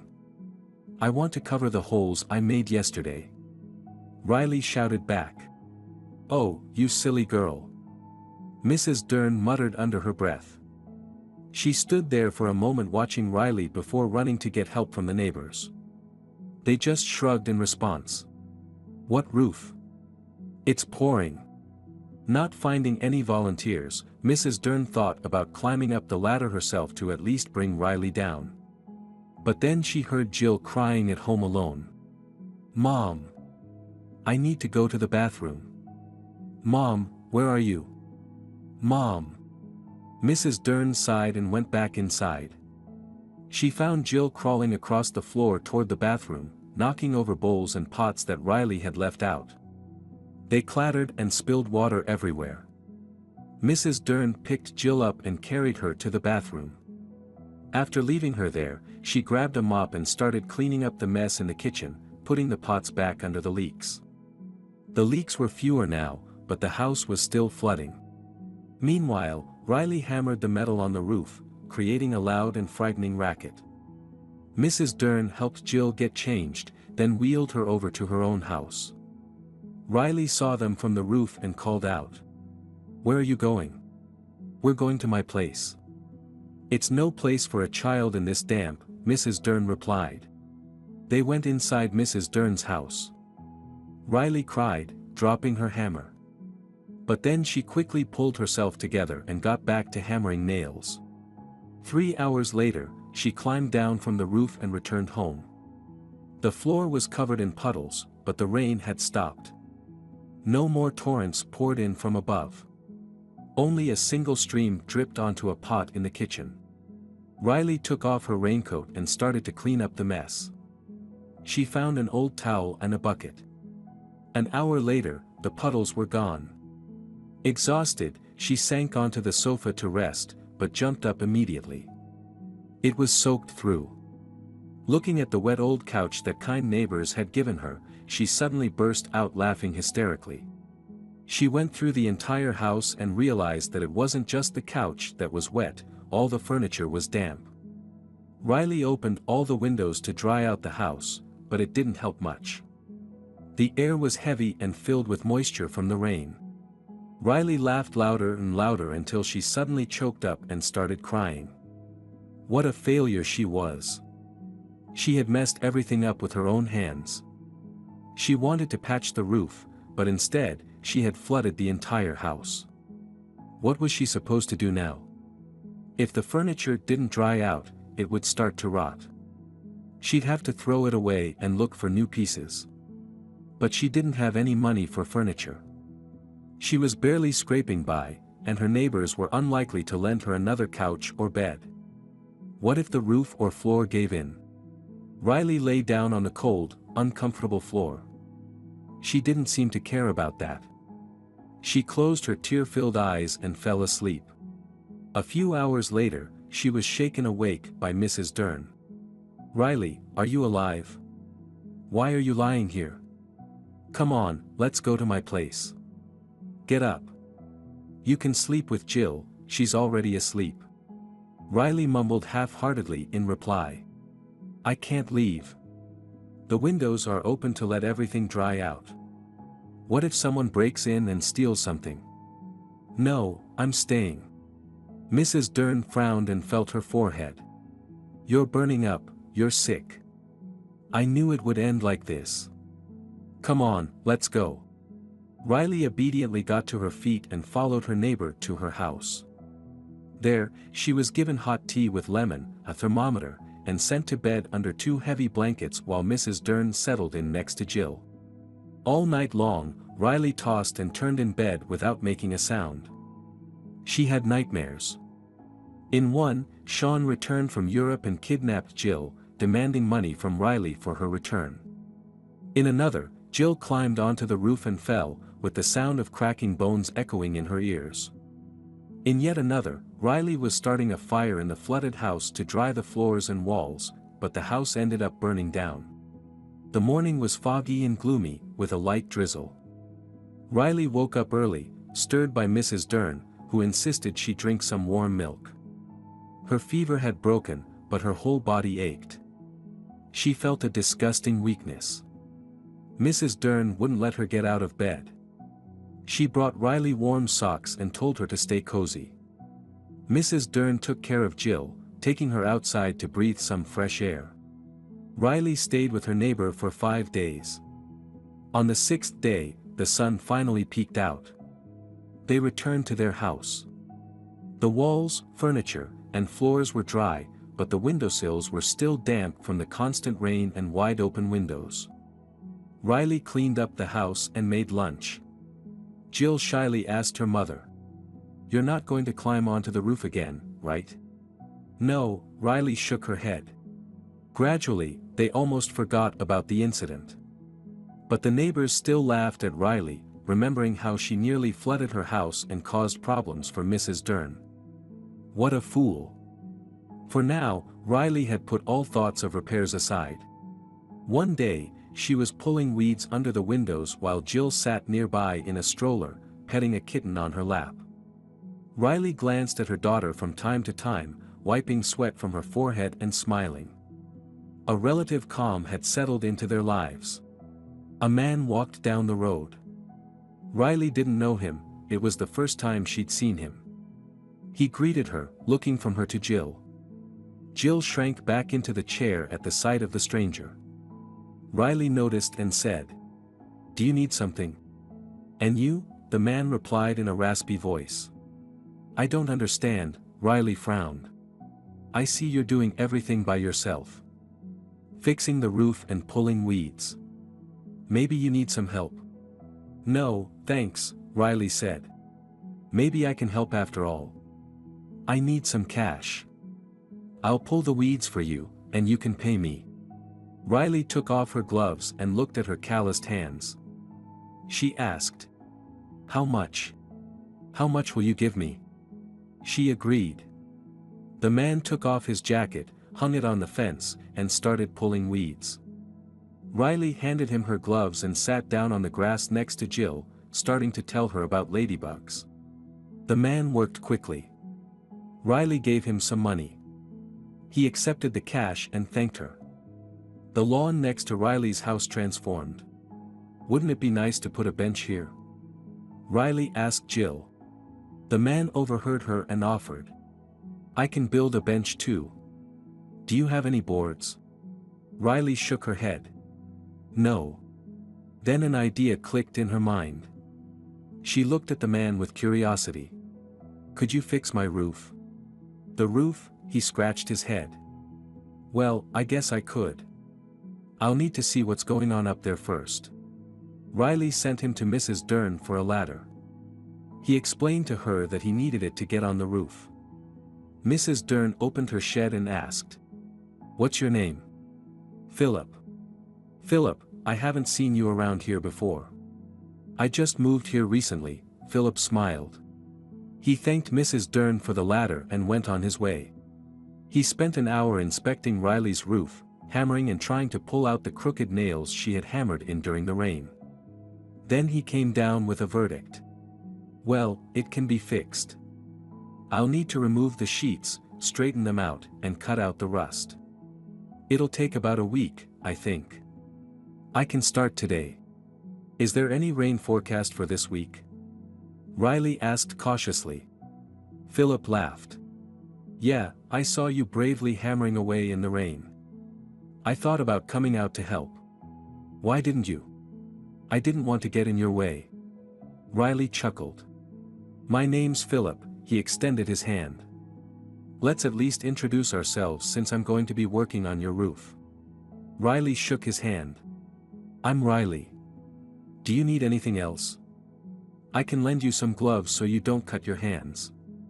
I wore them when I was handling the sheets." "Sure," Philip agreed. He spent the whole day on the roof. By evening, he came down and promised to return early the next day. Riley handed him a bit more money. Philip thanked her and left. She noticed him heading into the yard of one of the neighboring houses. So he wasn't lying, he really had seen her struggle in the rain on the roof. Philip came in the morning and left in the evening, earning his money honestly from Riley. She found him to be a polite but somewhat secretive person. He never engaged in conversation, just listened quietly as she talked about the past of the house he was repairing or nodded to show he was paying attention. Riley eventually abandoned the idea of getting to know her new acquaintance. She realized he wasn't interested in being friends. He was there to fix the roof for money, and that was it. Philip didn't smell of alcohol. He looked well-groomed, with a neatly trimmed beard. Riley couldn't figure out why this guy was fixing her roof for pocket change when he could easily get a decent job. She decided to ask him about it. Philip smiled mysteriously. "Riley, you seem really curious about me. Are you in love or something?" "Not even close," Riley replied. "I just don't get why you're not working. Do you have drug problems? Am I right?" "No, I'm not a drug addict," Philip laughed, climbing down from the roof. "Besides, I live a pretty healthy lifestyle. I enjoy fishing. My neighbor gives me milk for taking her cow to pasture in the morning and bringing it back in the evening. Another neighbor shares eggs and chicken with me, just because she likes me. But I'll admit, I smoke a lot. I'm trying to quit. I spend money on nicotine patches and groceries." Riley frowned as she handed him the cash. "You're a strange one, Philip." He shrugged, took the money, and left, whistling a tune. Less than a week later, Riley had a patched-up roof. Philip kept coming by even after he finished the job, asking for small tasks for a modest fee. Then he suddenly disappeared.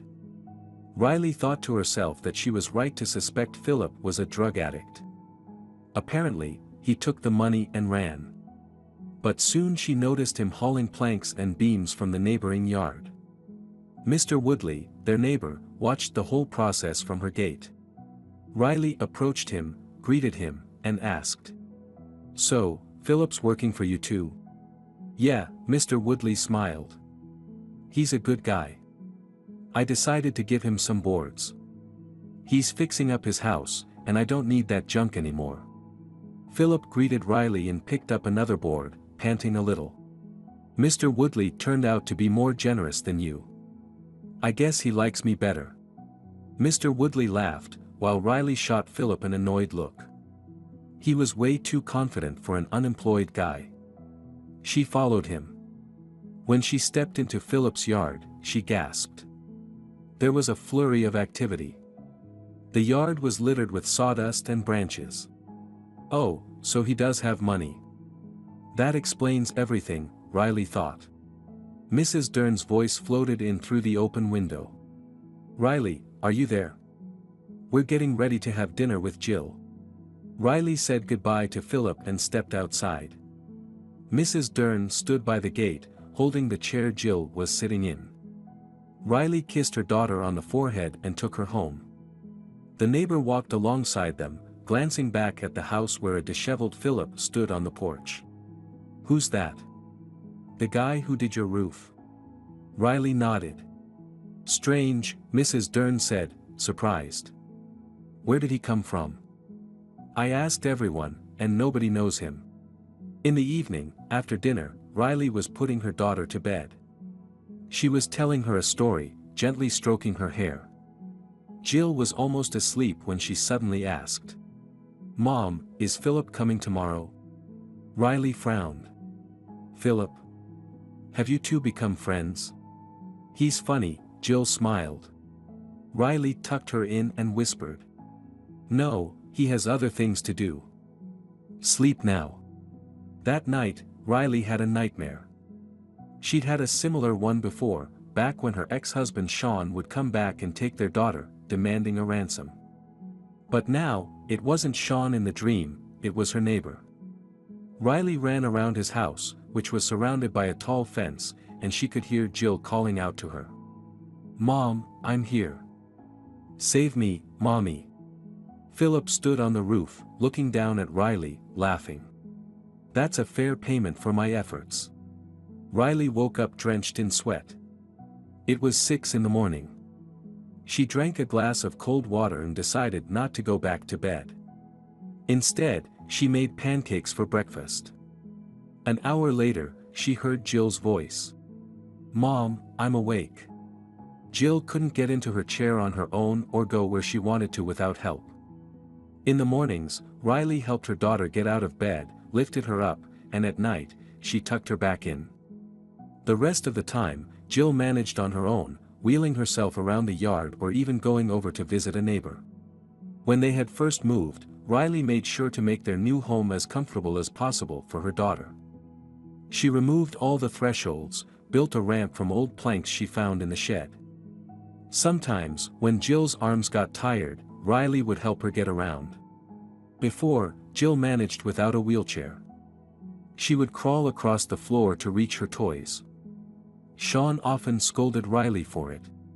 "Why do you have her crawling around like some beggar or cripple? It's disgusting to watch." Riley grew tired of hearing it and eventually begged for a wheelchair, which only added to her troubles because it was heavy. Their old house didn't have a ramp.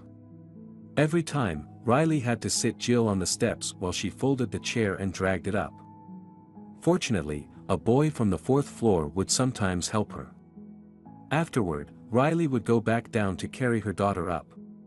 Honestly, it had been easier for Riley to carry Jill everywhere, but after experiencing the independence the wheelchair offered, Jill refused. "No, Mom, I don't want to be carried. I want to go by myself." In the small town, the roads weren't as good as they had been in the city, and there wasn't much to see or do. Jill knew every flower growing near each house, the names of all the neighbors' dogs and cats, and even when the elderly ladies next door woke up. On Riley's days off, she would take her daughter to the river. They would have picnics, sunbathe, and eat. In winter or when it was cold, Jill stayed indoors. Sometimes, Riley would pull her on a sled to the local store where she worked or to visit Mrs. Dern. As Jill grew older, it became harder for Riley, who was constantly lifting her. That morning, Riley helped her daughter get into her chair, dressed her, and washed her face. She set a plate in front of her and poured tea. With a tired sigh, Riley sat across from her. Jill dipped her pancake in some jam and looked at her mother with concern. "Mom, are you tired?" "Yes," Riley admitted, smiling. "Is it because of me?" Jill asked. "No, of course not," Riley lied. "I just didn't sleep well. Everyone says you're tired because of me, that you're exhausted from carrying me everywhere," Jill said. Riley was outraged. "Who told you that?"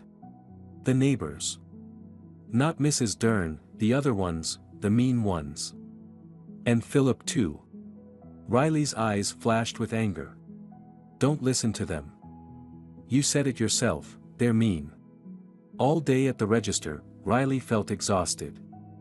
Her boss noticed and asked, "What's going on with you?" "I didn't sleep well," Riley yawned. "You need to figure something out with your daughter," the manager said, shaking her head. "Either move to the city so you don't have to carry her over all these bumps or find a strong man. A father for her, to help you." Riley glared at her boss. "I don't need your advice," she responded coldly, continuing to scan the customer's items. Her boss gave her a surprised look but just shrugged. That evening, after work, Riley didn't go straight home. Instead, she went to Philip's house and knocked hard on the door.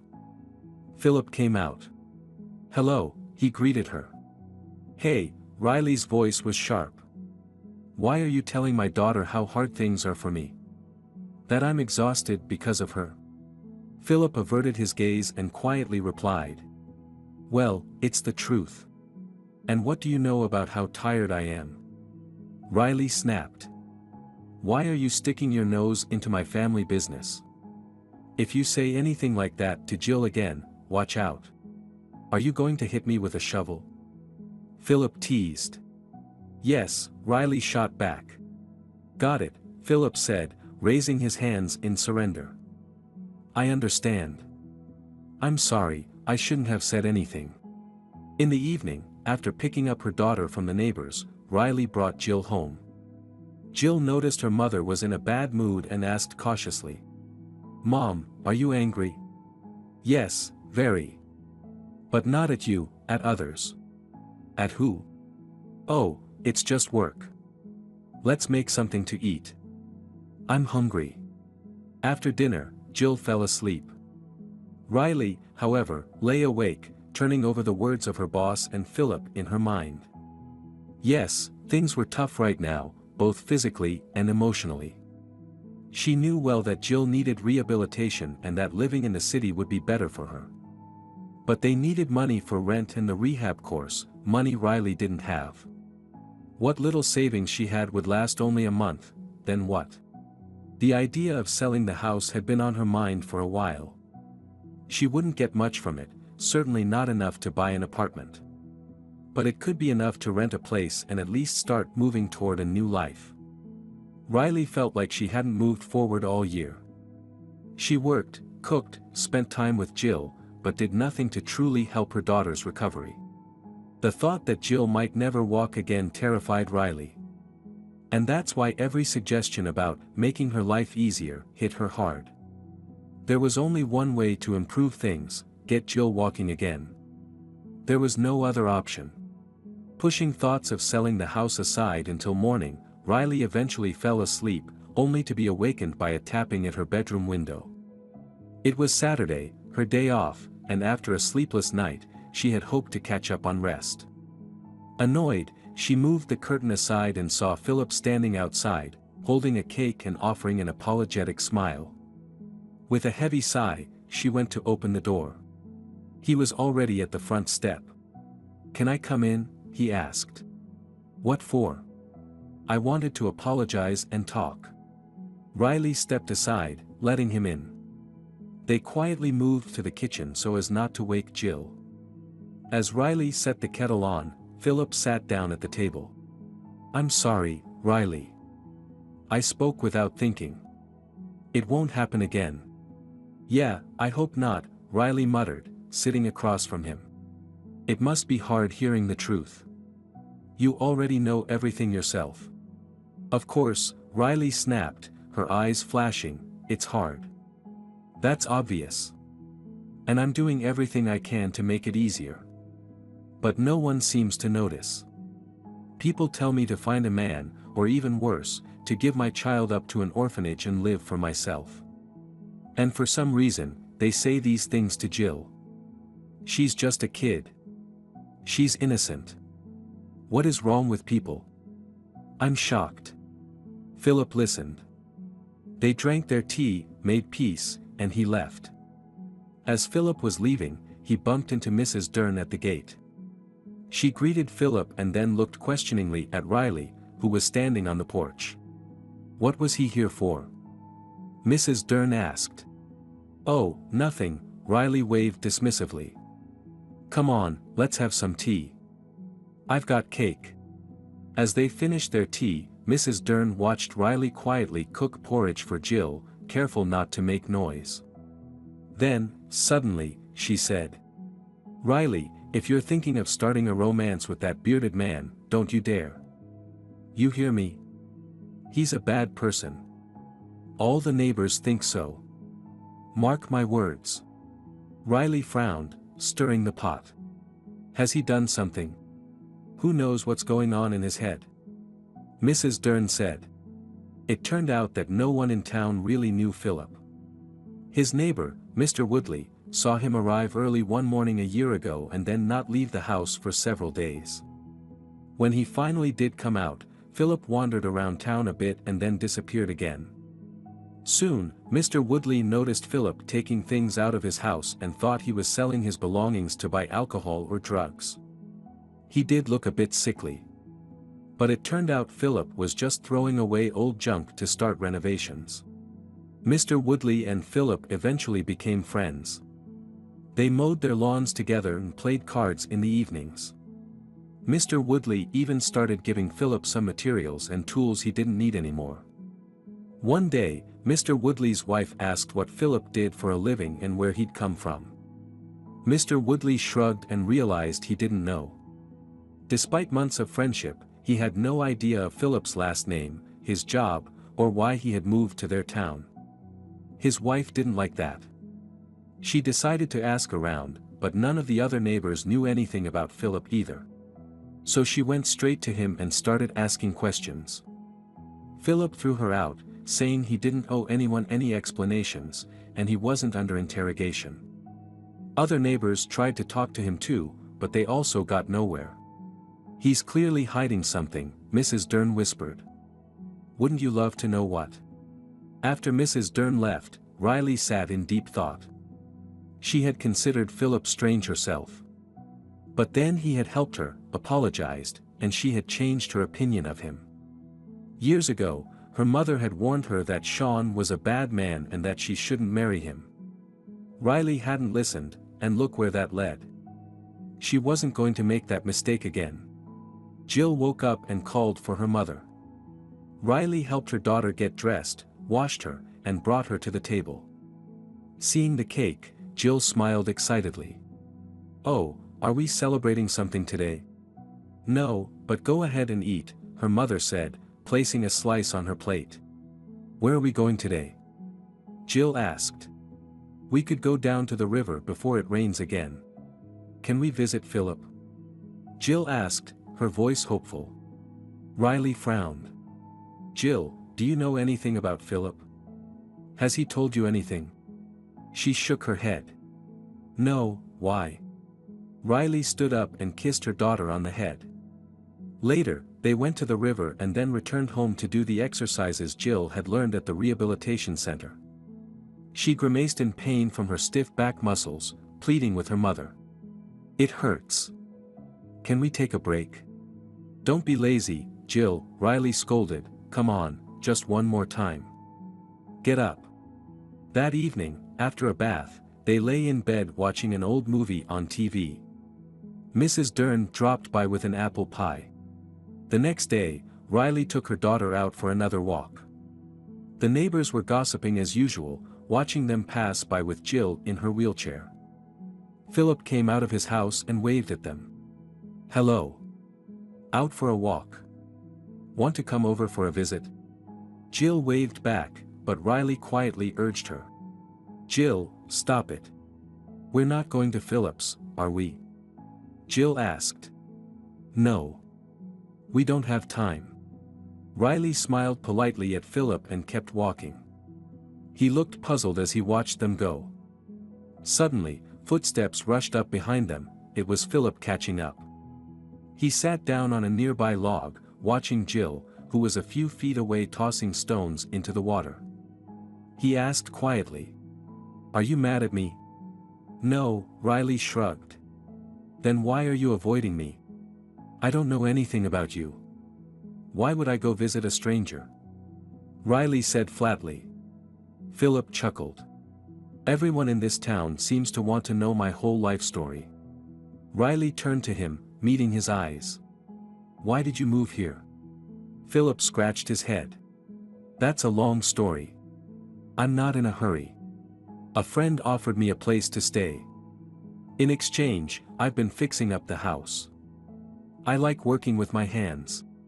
And where's your friend now? Philip explained that his friend was Pete, an old classmate of Riley's, though she barely remembered him. Like her, Pete had moved to the city after finishing university and landed a job as a programmer at a big company. He bought a place, got married, and started a family. Pete's parents still lived in town. He visited them occasionally, bringing his wife and kids along.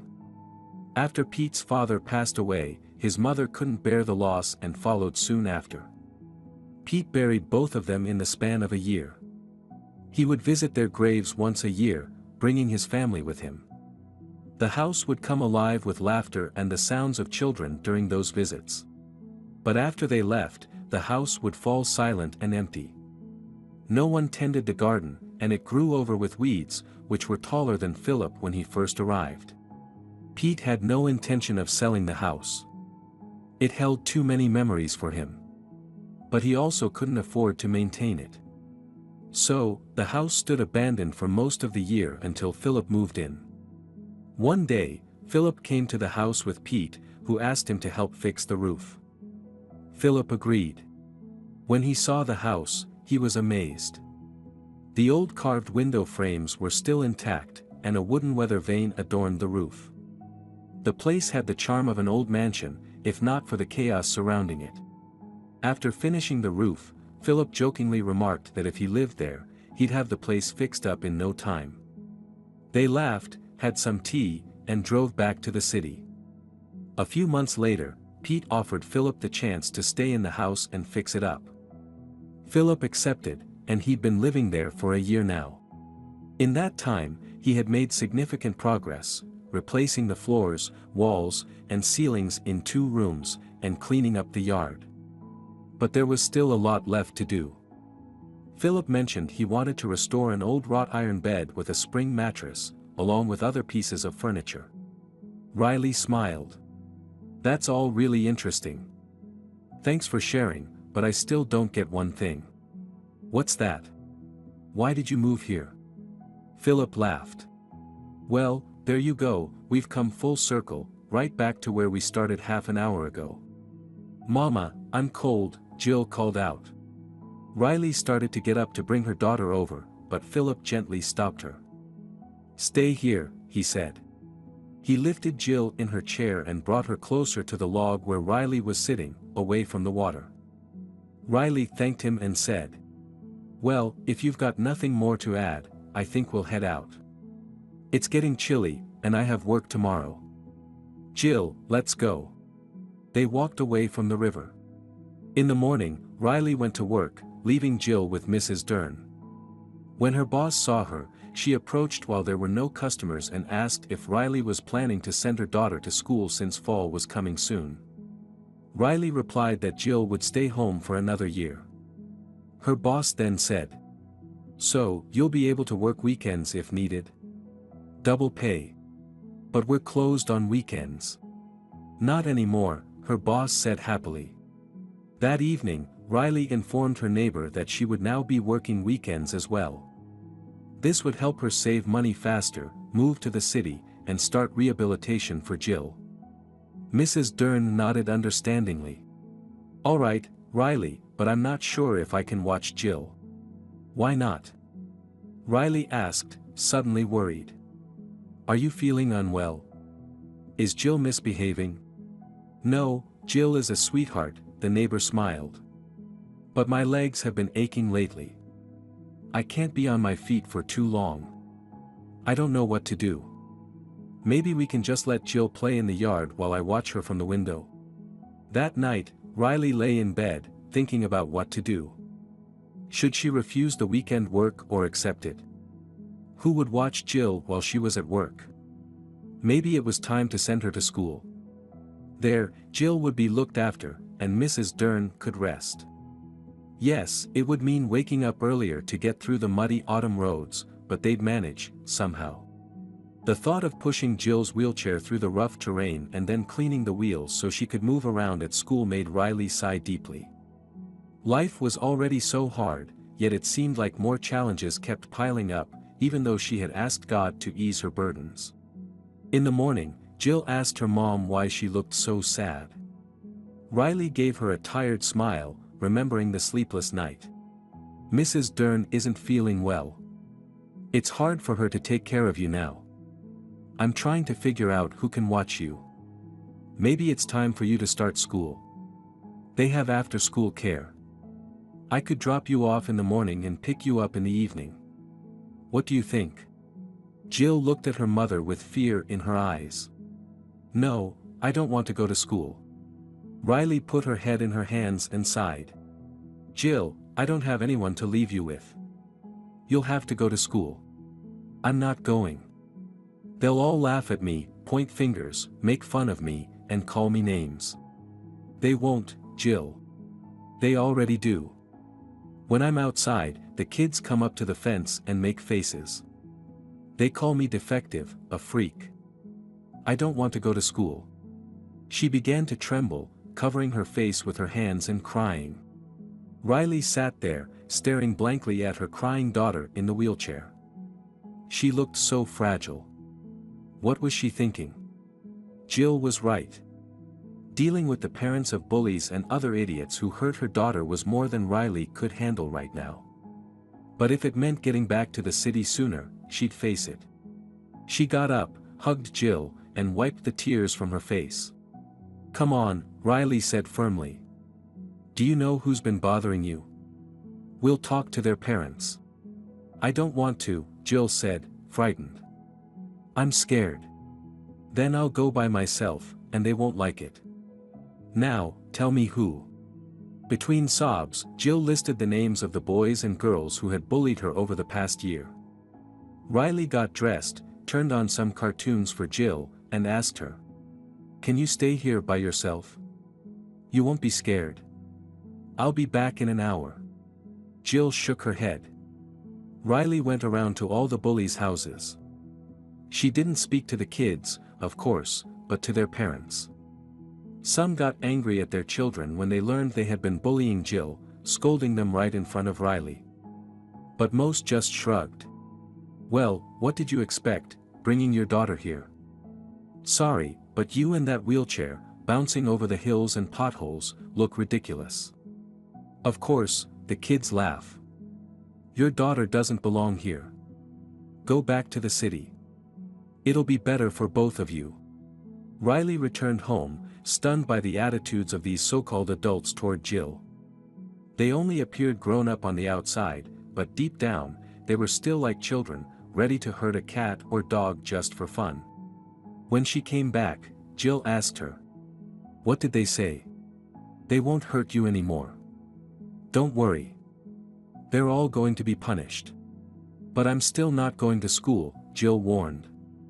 It's not just the kids, there are teachers too, and no one will scold them. You're right, Riley smiled. I think it's too early for you to go to school anyway. She looked around the room. While she was gone, Jill had gone through a pile of laundry, drawn a little, and even read some.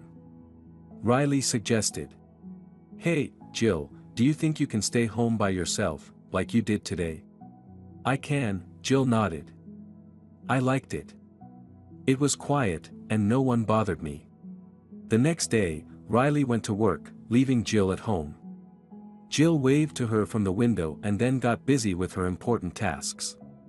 She made her bed as best she could, watched some cartoons, read a little, heated up lunch, and ate. In the evening, Riley came back to find her daughter safe and sound, offering tea to Mrs. Dern. Riley breathed a sigh of relief. Mrs. Dern, who had checked in on Jill a few times, advised Riley to buy them phones so they could always stay in touch. Riley smiled. How had it come to this, where everyone around her had a phone except her? Ever since Sean sold her phone, though he never admitted it, it was obvious he did, she had been living like a caveman, without one. Riley didn't have any friends to chat with. Her only friend was her neighbor, and to talk to her, she didn't need a phone. But now, with Jill staying home alone, having a phone was a necessity. Mrs. Dern asked one of her daughters to buy 2 cheap phones and send them over with a courier to their small town.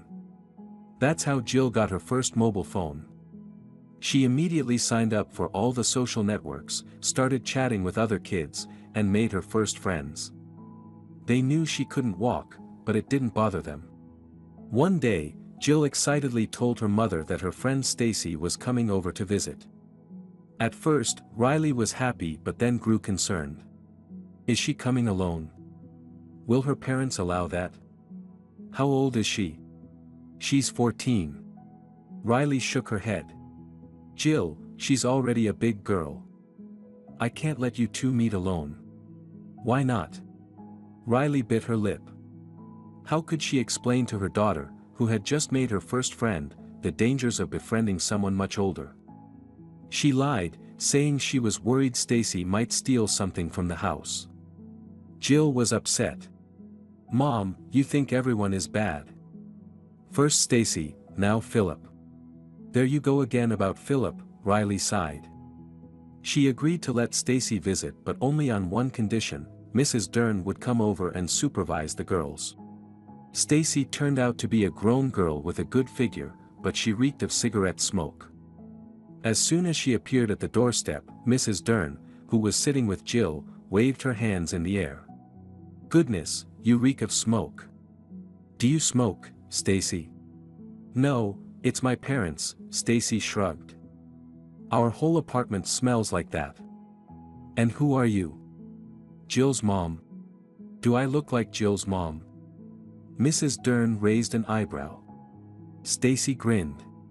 No, you're too old to be her mom.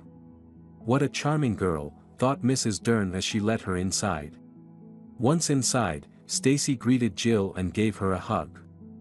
Then she wanted to push Jill's wheelchair around the room but almost tipped her over while taking a sharp turn.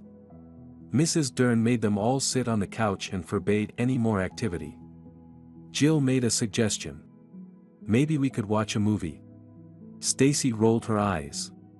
Jill, I thought you were a cool girl, even if you can't move much. But you live like you're in a retirement home. She glanced towards the kitchen, where Mrs. Dern was making tea. How about we do something a bit more exciting? She pulled a pack of cigarettes out of her pocket. Jill's eyes widened. You said you don't smoke. Shoo. Stacy hushed her, holding out a cigarette. Want one? Jill shook her head and pushed Stacy's hand away. Stacy laughed, lit the cigarette, and blew smoke out through her nose. So, how'd you end up in the wheelchair? I fell out of my crib when I was little, Jill blushed. I see, Stacy flicked ash into her hand, grimacing. My parents don't really watch over me either. We're kind of alike. A whistling sound came from the kitchen, Mrs. Dern's kettle was boiling. Stacy quickly stubbed the cigarette out on her leg, leaving a red mark, then hid it in her pocket, popped some gum into her mouth, and cracked the window open. A minute later, Mrs. Dern came in carrying a tray. It held a few cups, a teapot, and a bowl of cookies. She sniffed the air as she placed the tray on the table. Ugh, the smell got worse. She eyed Stacy suspiciously. Stacy pointed to the window. It's probably coming from outside. I opened the window to air it out. Stacy finished her tea and said she had to leave. Jill was disappointed. Will you come back? Probably not, Stacy frowned, but we can still chat online. Deal. Jill nodded happily. Mrs. Dern waited until Stacy said goodbye to Jill and then followed her to the porch. Stacy, she asked quietly, are your parents bad people? Stacy looked at her, puzzled. Bad? Well, do they drink? Hit you? Stacy nodded. They drink, they hit me, and they fight each other. But I don't complain, I'm used to it. At least they don't meddle in my business. I do what I want. If I want, I go visit a friend in another town. And if you want, you smoke, Mrs. Dern cut her off. And if you want, you hang out with boys. Oh, Stacy frowned. Are you going to lecture me now? Mrs. Dern looked Stacy up and down. Her first impression of Stacy was that she was an aggressive, troubled girl, maybe even a thief. But Mrs. Dern had worked in a school for many years and had seen all kinds of kids. She knew that inside every tough-looking girl like Stacy, there was a lonely little child, hurt by the very people who were supposed to protect her, her parents. Wounded by their indifference, coldness, and hatred, she tried to block out any goodness in herself to shield from the pain they caused. Mrs. Dern approached Stacy and gave her a tight hug. Stacy gasped in surprise. What are you doing? You're such a wonderful girl, Mrs. Dern whispered in her ear. I'm sorry you ended up with parents like that. You deserve so much more. When Mrs. Dern pulled away, she saw tears in Stacy's eyes. Stacy quickly turned and walked toward the gate with hurried steps. You can come by whenever you want, Mrs. Dern called out after her. We'll have some tea and chat. Stacy returned a week later, a bruise on her face. She looked at Mrs. Dern like a frightened animal as the door opened and said, Hi. You invited me, so I came. Mrs. Dern led the girl inside, cleaned up her wound, and treated it. Stacy took off her sweater, revealing a back covered in bruises. Mrs. Dern gasped. Who did this to you? My mom, Stacy replied hoarsely. She found out I took money from her purse for groceries. She usually spends it on booze and guys. Later that evening, when Riley came home from work, she noticed her daughter was dressed and getting ready to go out. Where are you off to? She asked, surprised. Mom, take me to Mrs. Dern's, Jill demanded, adjusting her hat. Riley was puzzled. Why? She's probably already asleep. Stacy's over there. I want to see her. Riley frowned. Stacy? The one who was smoking here. Why is she there?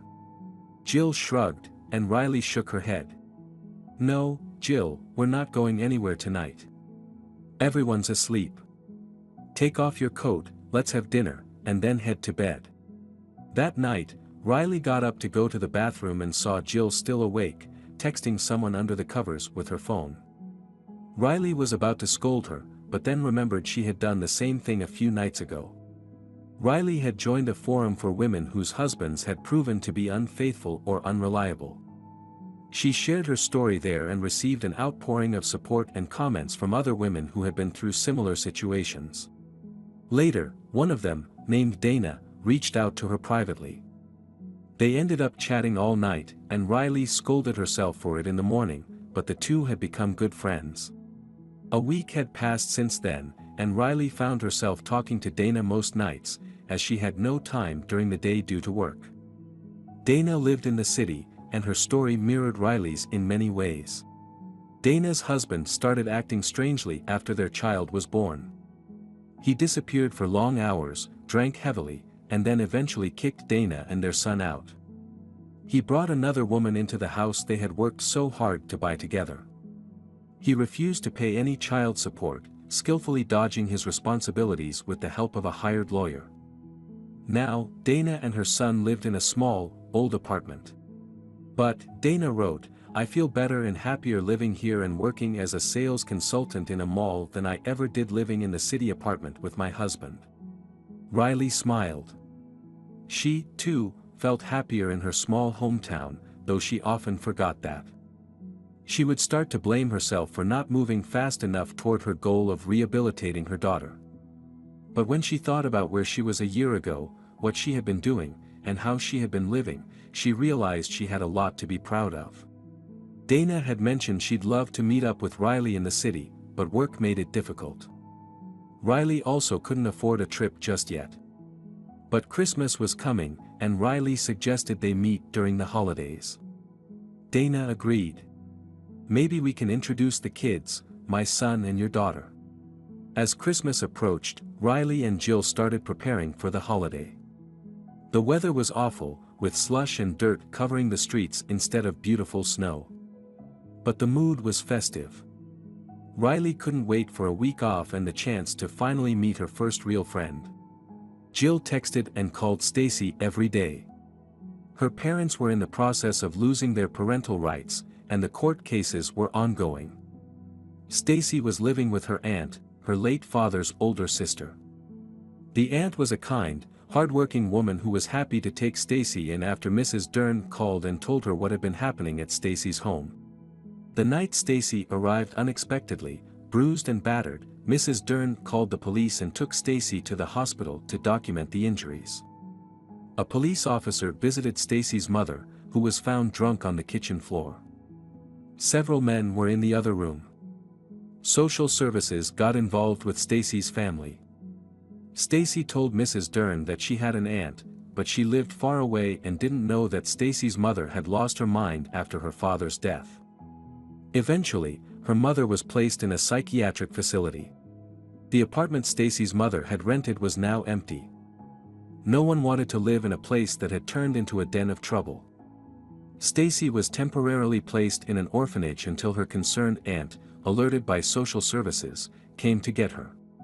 Before they left, Stacy's aunt brought her to see Mrs. Dern and Jill. They invited them over for a visit and promised to come by in the summer. As they said their goodbyes, Stacy's aunt gave Mrs. Dern a big hug. "Thank you so much. You have no idea how much I despise Stacy's mother. Stacy is a good girl. It's all because of her mom that she turned out like this." "I know she's a good girl," Mrs. Dern replied. "Everything will be alright now. I'm happy for you." At first, Jill was sad that Stacy had left. But Mrs. Dern's talked to her, explaining everything, and Jill soon understood that her friend would finally be happy living with her loving aunt. She felt better and started texting Stacy every day. Jill and Riley spent Christmas together, just the two of them. Mrs. Dern's daughters came to visit her, and she was celebrating with them, so Riley didn't want to intrude. They decorated the tree, hung garlands around the house, roasted a chicken in the oven, and bought ice cream. After dinner, they chatted a bit before falling asleep together on the couch, cuddled up. The next morning, they were going to visit Dana. When they arrived by taxi, Dana and her son, Rick, met them at the house and helped carry Jill's wheelchair up to the second floor. Rick was a tall, broad-shouldered teenager, and he quickly bonded with Jill. They spent the afternoon playing on the floor while Dana and Riley sat at the kitchen table, chatting. There's a nearby kids center where everything's set up so children with special needs can join in the games. They can even jump on trampolines. Want to go check it out? Dana suggested. Rick carried Jill down the stairs, lifting her in his arms, and then brought her wheelchair down as well. He pushed his new friend all the way to the children's center, where they played together. In the evening, they returned home, enjoying tea and cake. When Riley asked Jill to start getting ready to leave, Jill pouted. "Mom, can I stay? Just for one day. I'll take a taxi home afterward." Dana and Riley exchanged looks, and Riley smiled. "No, Jill, you can't. Dana's leaving tomorrow, and Rick will be going too. It's time for us to go home." Rick came outside to say goodbye to Jill. He gave her a big hug and handed her a stuffed bunny as a gift. Dana hugged Riley tightly. "You should come again whenever you can. You're always welcome here. Rick and I will try to visit you in the spring." Jill cried as she waved goodbye to Rick from the car, staring at him through the windshield and sniffling the entire time. Riley felt a bit down too. It was the first time she had opened up to someone about the horrors she had endured because of her ex-husband. It felt like a weight had been lifted off her shoulders. She was grateful to Dana for her support. How she wished she could spend more time with her like this, just talking. It made her realize even more how much she needed to move. After returning home, Riley started working on selling the house and took calls from potential buyers. No one was willing to pay the full price, which was really frustrating for her. She had already lowered the price and didn't want to drop it any further. When Mrs. Dern learned that Riley was selling the house, she was surprised. "Why? I just can't stay here anymore," Riley admitted. "I want to move to the city to connect with friends, so Jill can go to school and feel free to walk outside.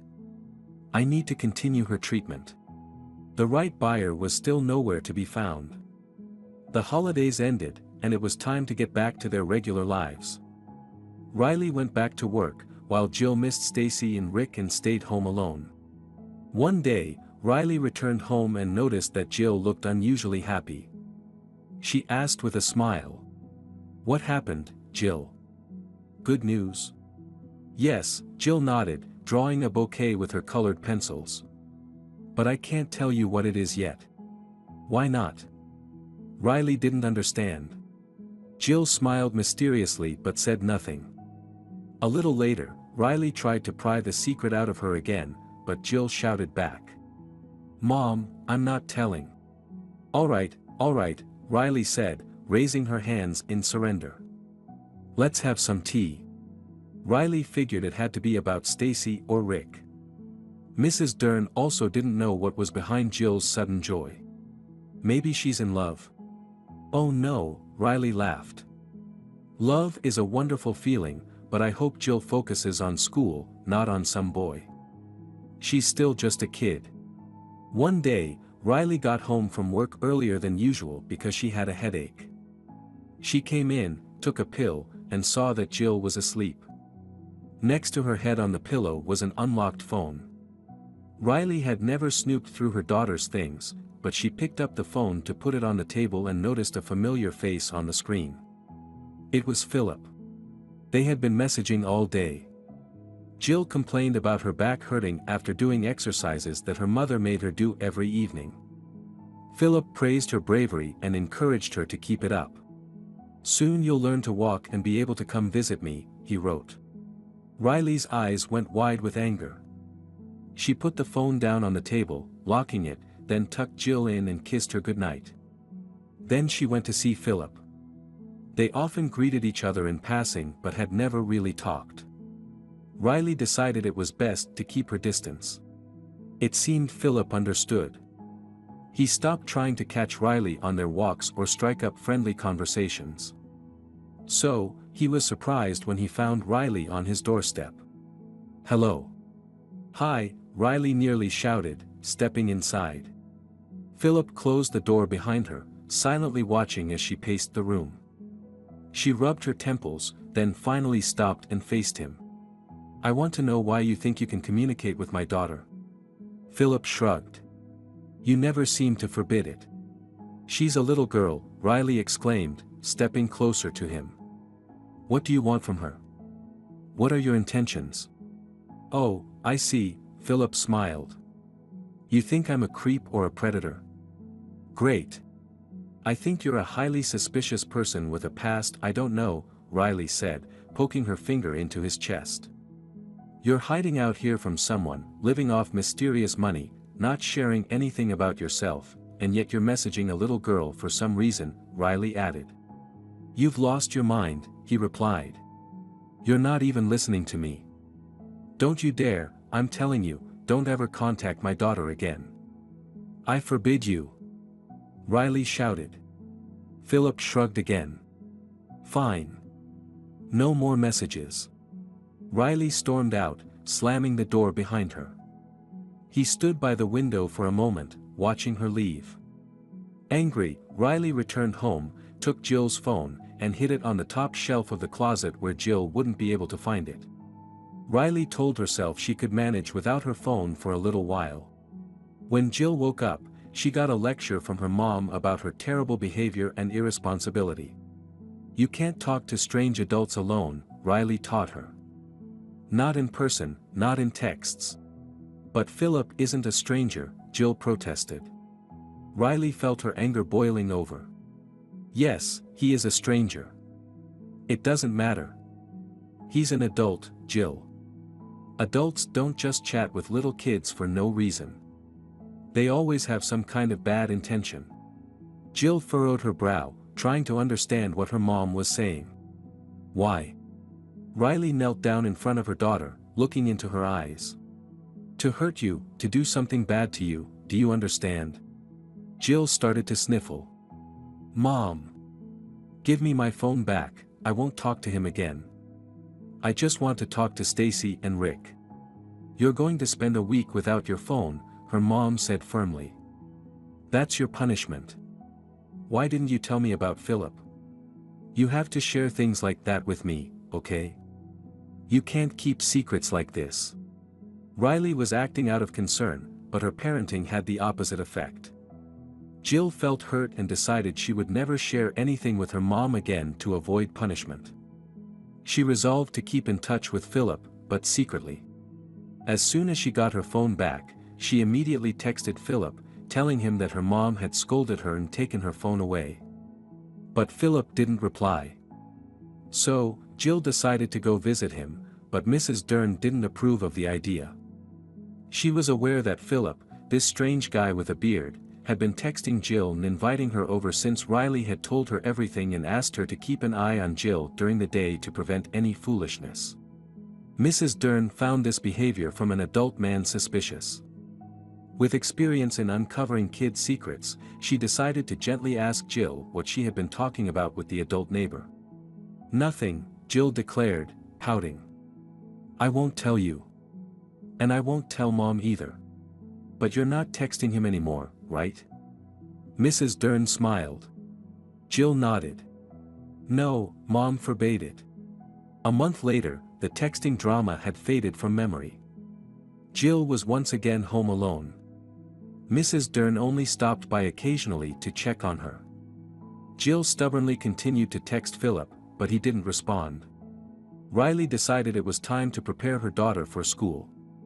She hadn't found a buyer for the house yet, but she was determined to sell it and move to the city in the fall. There, Jill would attend an inclusive school. Riley would find a job, rent an apartment, and take Jill for her treatments. Everything would work out. She bought books and notebooks and brought them to Jill. Here, we'll study together in the evenings. You don't mind, do you? You can even study on your own if you want. Jill obediently did her evening exercises, enduring the pain. She worked on writing neat letters and numbers. But when she was home alone during the day, she texted Philip. Philip, please reply. Philip, are you upset? Philip read all of Jill's messages but was in no hurry to respond. He didn't want to get punched by Riley. Plus, the neighbors were whispering about him even more. They were probably aware of his innocent texting with Jill. He feared they might cause him trouble or call Pete to demand that Philip move out. Where would he go then? He couldn't go back to the city. He wasn't welcome there either. He thought that by coming to this small town, he could leave his past of judgment behind. But he was wrong. His past followed him here. Everyone viewed him as some sort of criminal, trash. It felt like his sentence, article, and punishment were written on his forehead. At night, he sometimes wondered if everyone knew what he was running from. Why was he afraid to show himself in the light of day? And why did he give so much attention to the wonderful little girl, Jill? Spring was approaching. The last remnants of winter snow were melting outside. Riley looked forward to the upcoming summer but was also worried about the move. There was so much to plan for this summer: finding a school for Jill, securing housing, moving things, finding a job, and figuring out how Jill would get to school and back. Plus, the house sale was looming. Several potential buyers had looked at the house over the past month, promising to think it over and give Riley their final decision by summer. One of the potential buyers really impressed Riley. It was an elderly woman who had spent her whole life in the city but always dreamed of a little house with a garden. She liked the condition of the house and the size of the yard, but what excited her the most was the distance from the city. "I could take the train here every day," she beamed. "I've been looking for a house like this for a long time. You know, your house caught my eye the moment I saw it. I guess fate brought me to you." "That's great," Riley smiled during their first meeting, but she was suspicious of the woman's excessive admiration for her house. "But I can't lower the price, just so you know." The woman raised an eyebrow. "You think I'm trying to haggle?" "No. I'm actually willing to pay you more if you sell the house to me." That's why Riley liked her. This woman was the only one willing to pay the full price without trying to negotiate. When she told Riley she'd pay extra if she could move in before June, Riley agreed and decided to celebrate. She asked her boss if she could leave work early. Riley hurried home, carrying a cake to celebrate the sale of the house with Mrs. Dern and Jill. When she opened the door with her key, she called out, "Jill, I'm home. Look what I brought. Let's have some tea." Jill didn't respond. The silence in the house made Riley uneasy. She checked all the rooms, but Jill was nowhere to be found. Maybe she's at Mrs. Dern's. Riley thought, just as she spotted her neighbor running toward the door. Of course, she's with her. She opened the door. "Mrs. Dern, come in. I'll go get Jill myself. We can have cake and tea. It's a special occasion. There's been a disaster." Mrs. Dern shouted, struggling to catch her breath. Mrs. Dern's face was flushed and glowing from running, twisted in a grimace of fear. Chills ran down Riley's spine. Just like before, she had come home from work to learn that something terrible had happened to her daughter. Riley looked at Mrs. Dern and asked, "What happened?" "That creep, Philip," Mrs. Dern panted. "He came and took Jill, carried her away in his arms. I saw them and ran after him, but he was too fast. I didn't catch up. He took her to the shed and locked the door." "Oh, Riley, what do we do?" Riley bit her lip. Philip. The trouble had come from where everyone had warned her. She dashed out of the house, and Mrs. Dern followed but stopped at the gate, exhausted. Riley didn't wait for her, she sprinted to Philip's house. The yard was quiet. She tried to open the gate but found it locked from the inside. Riley yanked on it several times, but it wouldn't budge. She growled in frustration and attempted to jump to grab the top boards to climb over the fence, but the new fence Philip had put up was too high. "Jill, my girl!" Riley cried, helplessly tugging at the gate and looking around for help. "Someone, please help." Mr. Woodley from across the street came out and asked. "What's wrong, Riley?" "That creep has kidnapped my daughter." Riley wailed. "The gate's locked, I can't get in. Help me." Mr. Woodley froze for a moment, trying to understand what was happening. His wife rushed out, asking him what was wrong. Upon hearing his response, she shouted, "Well, why are you just standing there? We need to break the lock." They tried to force the gate open together, but it wouldn't give. Riley remembered her dream. The tall fence. Philip had kidnapped Jill, and she couldn't save her. She was just standing there, helplessly listening to her daughter's cries. Then Riley recalled Philip mentioning a hole in the fence. She hurried to look for it and soon found it. The hole was small, and she had to squeeze through. Mr. Woodley's wife yelled to her. "Riley, unlock the gate." She turned the stubborn lock and let the neighbor into Philip's yard. Everything had changed since her last visit. Philip had made a path around the house, planted some bushes, and cleaned up the trash by the windows. And there was a shed, the very one Mrs. Dern mentioned. If she was right, Philip and Jill were inside. The shed door was tightly shut. Suddenly, Riley heard her daughters scream.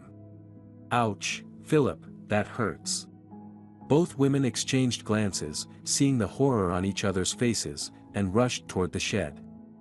Mr. Woodley approached the gate and shouted to his wife. "What's going on?" He received no answer. Riley began pounding on the shed door. "Open up, you scoundrel." Mrs. Woodley yelled, "Open up." "I'm calling the police," she said to Riley. Riley nodded in agreement. Then they heard Philip's voice from inside. "Don't call the police." The lock clicked, and the door opened. Philip looked at the neighbors in surprise. "What's going on here?" "Where's my daughter, you creep?" Riley growled as she dashed inside. She spotted Jill lying on the floor with a silicone roll under her neck, similar to those used in rehabilitation centers. There were two more under each knee. Sweat glistened on Jill's face as she turned her head.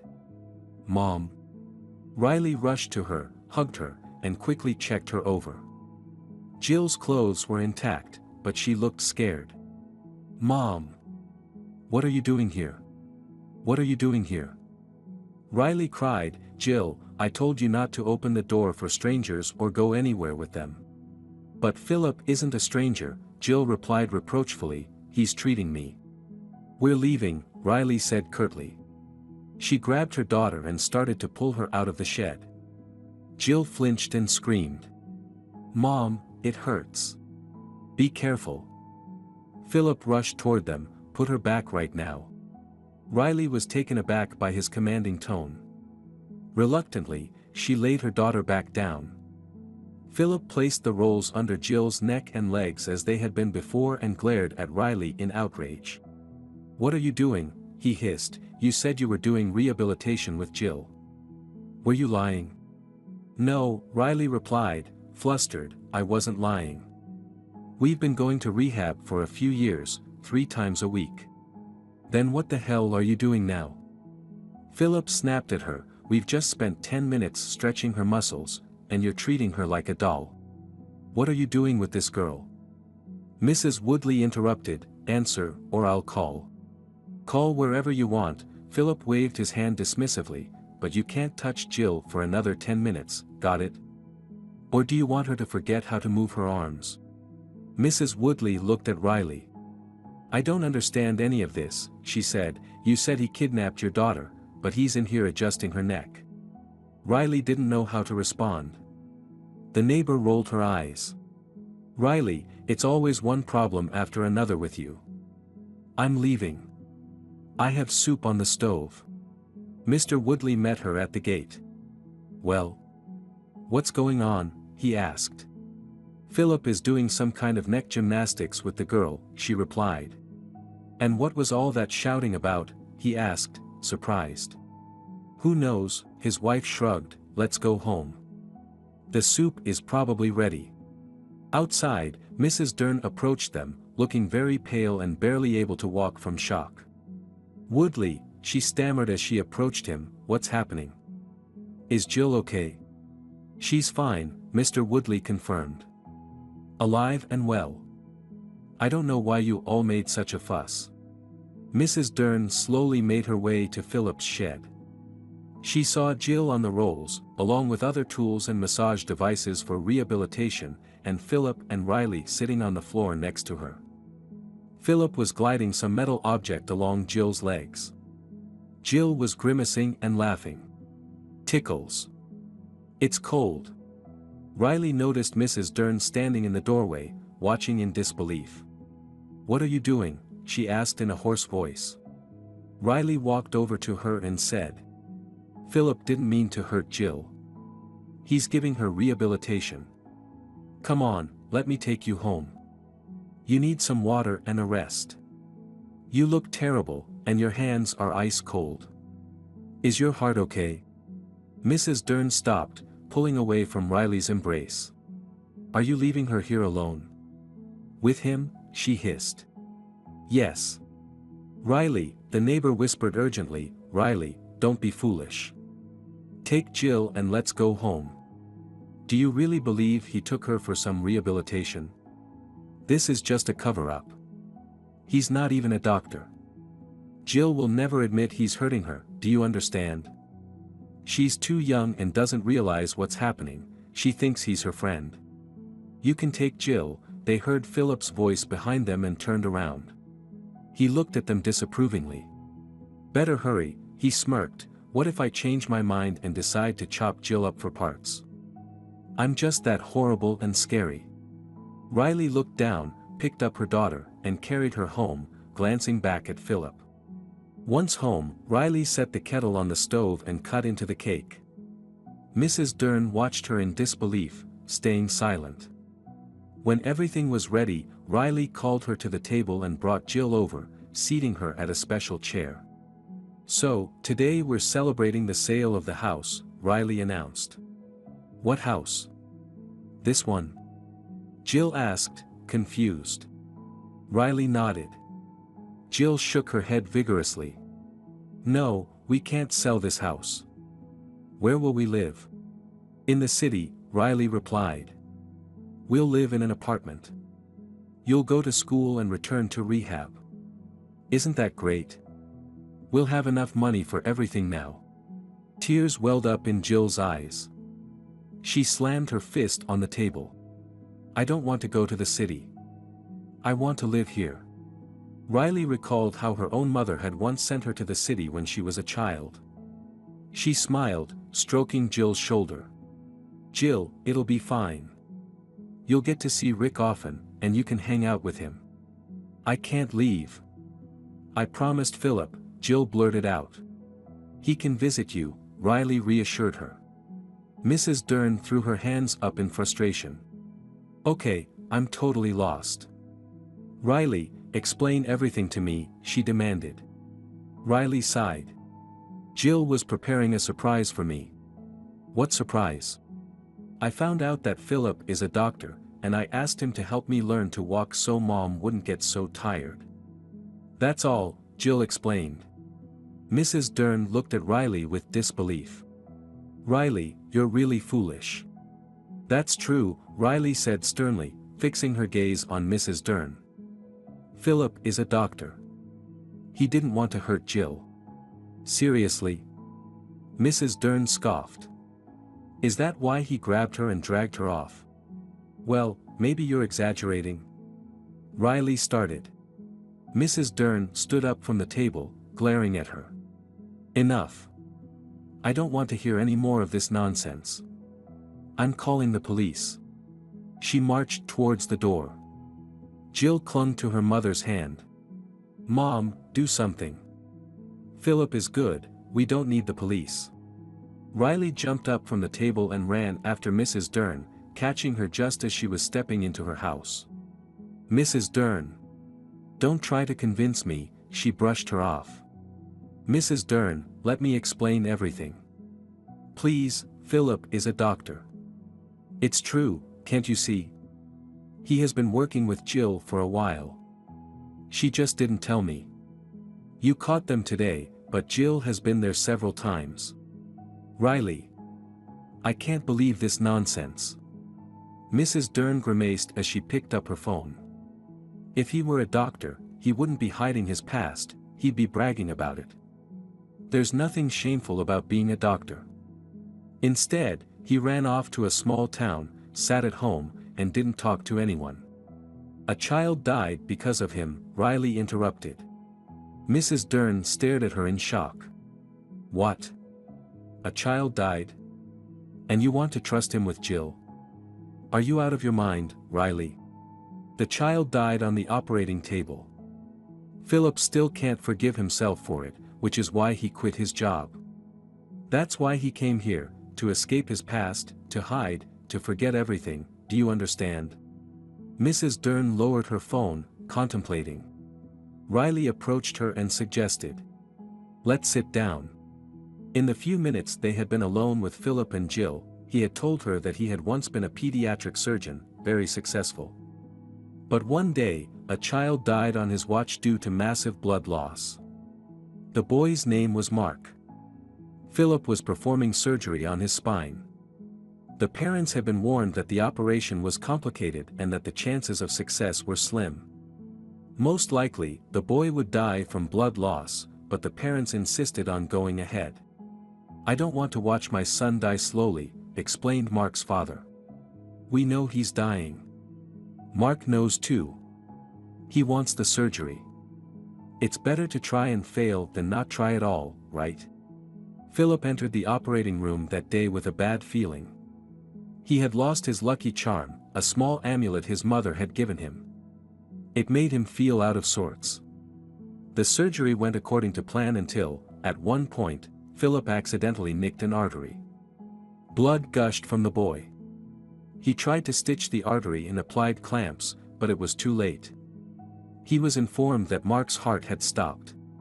They attempted resuscitation, but it didn't help. Mark was gone. Philip sat on the operating room floor and cried. This was the first patient he had lost on the operating table. A colleague approached him. "Philip, his parents are out there," he said gently, placing a hand on Philip's shoulder. "You need to talk to them." Philip stood up, walked into the hallway, took off his mask and cap, and said, "I'm so sorry. I didn't succeed. Your son has died." After that, he quit. Not right away, of course. Riley remembered a news story about a surgeon who got into an accident after a botched operation. That surgeon was Philip. He had just fought with his wife, who wanted him to stop drowning his sorrows in alcohol and go back to work so he could earn money instead of drinking it away. After the accident, where he crashed his expensive car, she packed her things and left him. Philip spent a week alone, and then a friend called, his fellow surgeon who had operated on Mark with him. The friend confessed that he had long been in love with Philip's wife and asked if Philip would mind divorcing her so they could get married. She felt the same way about him. Philip nervously laughed into the phone but agreed to the divorce. He didn't even try to win his wife back. Why would he? She had made it clear that she didn't want to be with him anymore. He didn't want her either. He felt so sorry for himself, as if it were him, not Mark, who had died and would never see his parents or friends again. He wallowed in self-pity and couldn't stop. He felt such disgust for himself that he stopped looking in the mirror. He let himself go, neglecting personal hygiene and not even bothering to cut his hair. One day, he went out for alcohol again and ran into Pete's wife, whose husband Philip had operated on what felt like a lifetime ago. She told Pete that Philip had hit rock bottom and was drinking heavily. Pete was surprised. But why? A promising pediatric surgeon, a noble profession, money, success, and a beautiful wife. He decided to call Philip. Philip was shocked to hear the phone ring. It had been a long time since anyone had called him. "Yeah," he rasped. "Hey, buddy, it's Pete. My wife saw you recently. She says you don't look so good. I just wanted to check in and see if everything's alright." When Philip heard that simple question, he burst into tears like a child. "No, it's not alright. Everything is really bad." An hour later, Pete was sitting in Philip's cluttered, smoke-filled apartment. Philip told him how his hand had twitched while he was operating, slicing into the boy's artery. He explained how he wasn't sent to prison for murder, nor was he even charged. Pete's parents expressed sympathy for Philip instead of their son, telling him, "You did everything you could. Don't blame yourself. You're a very brave man. Others wouldn't even try to save our son, but you did." After Pete left, Philip drank and cried. His wife woke up and asked what was going on, why he wasn't sleeping and was drinking instead. She didn't scold him, she just hugged him and kissed his forehead. "My dear, things like this happen. You're not to blame. I should have woken up earlier and found that damn amulet." Philip shouted, clenching his fists. His late mother had given him that amulet after Philip's father died in a car crash. His father had also been a surgeon. After the accident and the funeral, Philip's mother became obsessed with magic and the strange idea of protecting her son at all costs. She was understandably worried. Philip was her only child, her family. The amulet had protected Philip, but it couldn't save his mother. She died from an attack when she was 60. By 28, Philip was an orphan. Besides his wife and a couple of friends, he had no one. But even they turned away when he started spiraling down. "Enough whining," his wife said on the third day of his binge. "A child has died, it's tragic, but he's gone. You need to move on." His best friend felt the same way. Philip got into the accident a month after the operation. When his wife got the call from the police about what happened, she rushed to the hospital. There, she found Philip drunk in his hospital bed with his head wrapped in bloody bandages. She hugged him, hearing him whisper, "I should have died. Why didn't I die, Alice?" Philip's wife, Alice, was a unique woman. They had been married for only a year, having met at a mutual friend's birthday party. Alice initially had a fling with another guy but found Philip more promising, so she focused on charming him. A couple of months later, they got married. Alice lived in Philip's apartment and didn't work. She called herself the fairy and goddess of comfort, the keeper of the home.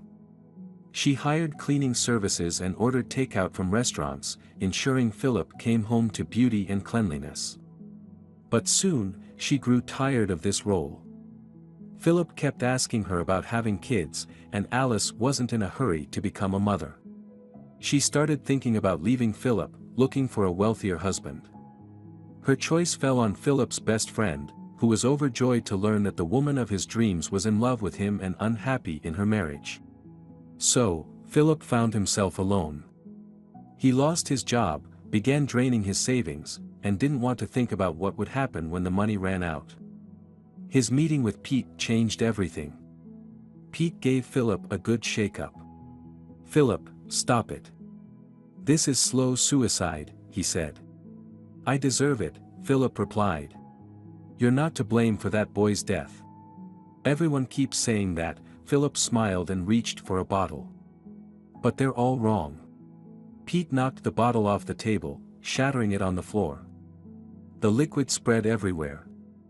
Philip glared at his friend, who leaned closer. "Okay," Pete said, "you are to blame. That boy died because of you. I'm a killer." "You're a killer," Pete agreed, "and now you owe a debt." "What debt?" Philip frowned. "I'm already paying it back by wrecking my life in exchange for a child's life. That's wrong. You need to dedicate your life to saving as many people as possible. Then your debt will be repaid." "That's nonsense," Philip waved his hand. "I'm not ready to go back to the hospital. I can't pick up a scalpel. I just can't." "No, you don't have to," Pete said. "You can help outside the operating room, too." Philip stared at him, confused. Pete smiled. "You know what? Let's go to my hometown." "Where?" Philip laughed. "Why? I won't be working as a doctor there." Pete shook his head. "No, you won't be treating anyone there. You'll be helping me with repairs." Philip grimaced. "Repairs?" "Yeah. You wanted to help fix my house. Here's your chance to make it happen." So, Philip ended up here. He didn't tell anyone about himself and was afraid of the locals. What if they were watching the news, where a story about him had been running for days? The doctor who got into an accident, the doctor who killed a child. Mrs. Dern looked down. She had seen that segment but hadn't really listened to the TV, so she didn't think it was about Philip. she asked. Is it true? Riley nodded. Then I should probably apologize. I feel so ashamed now. Oh my. Now it's my turn to stay home and be afraid of everyone. They all laughed. At home, Riley checked Jill's leg sensitivity again and was surprised and pleased to note that it was coming back. Jill had been working with Philip 3 times a week. He no longer snuck her into his place but came to Riley's, teaching her new, more effective and gentle exercises. After their sessions, they usually had tea and chatted. Philip could finally be open about everything. Sometimes Mrs. Dern joined them. She asked if Philip planned to return. Yeah, I guess I will. I've already called the clinic. They're expecting me, he nodded. Mrs. Dern chuckled in delight. Good. You'll keep working with Jill and being friends with Riley. Philip looked at Riley in surprise.